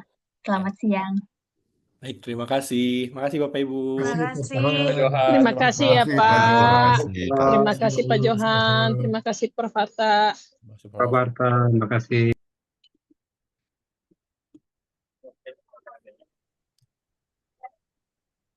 Bu Sekar. Iya Pak. Ya Bu Sekar, nanti jadwal ininya ada lagi ya berarti ya Bu ya? Kenapa Pak? Jadwal untuk Iya, untuk bootcamp. ada lagi ya? Oke lah. Oke, sip. Terima kasih ya Bu ya. Baik, saya izin akhiri Bapak Ibu.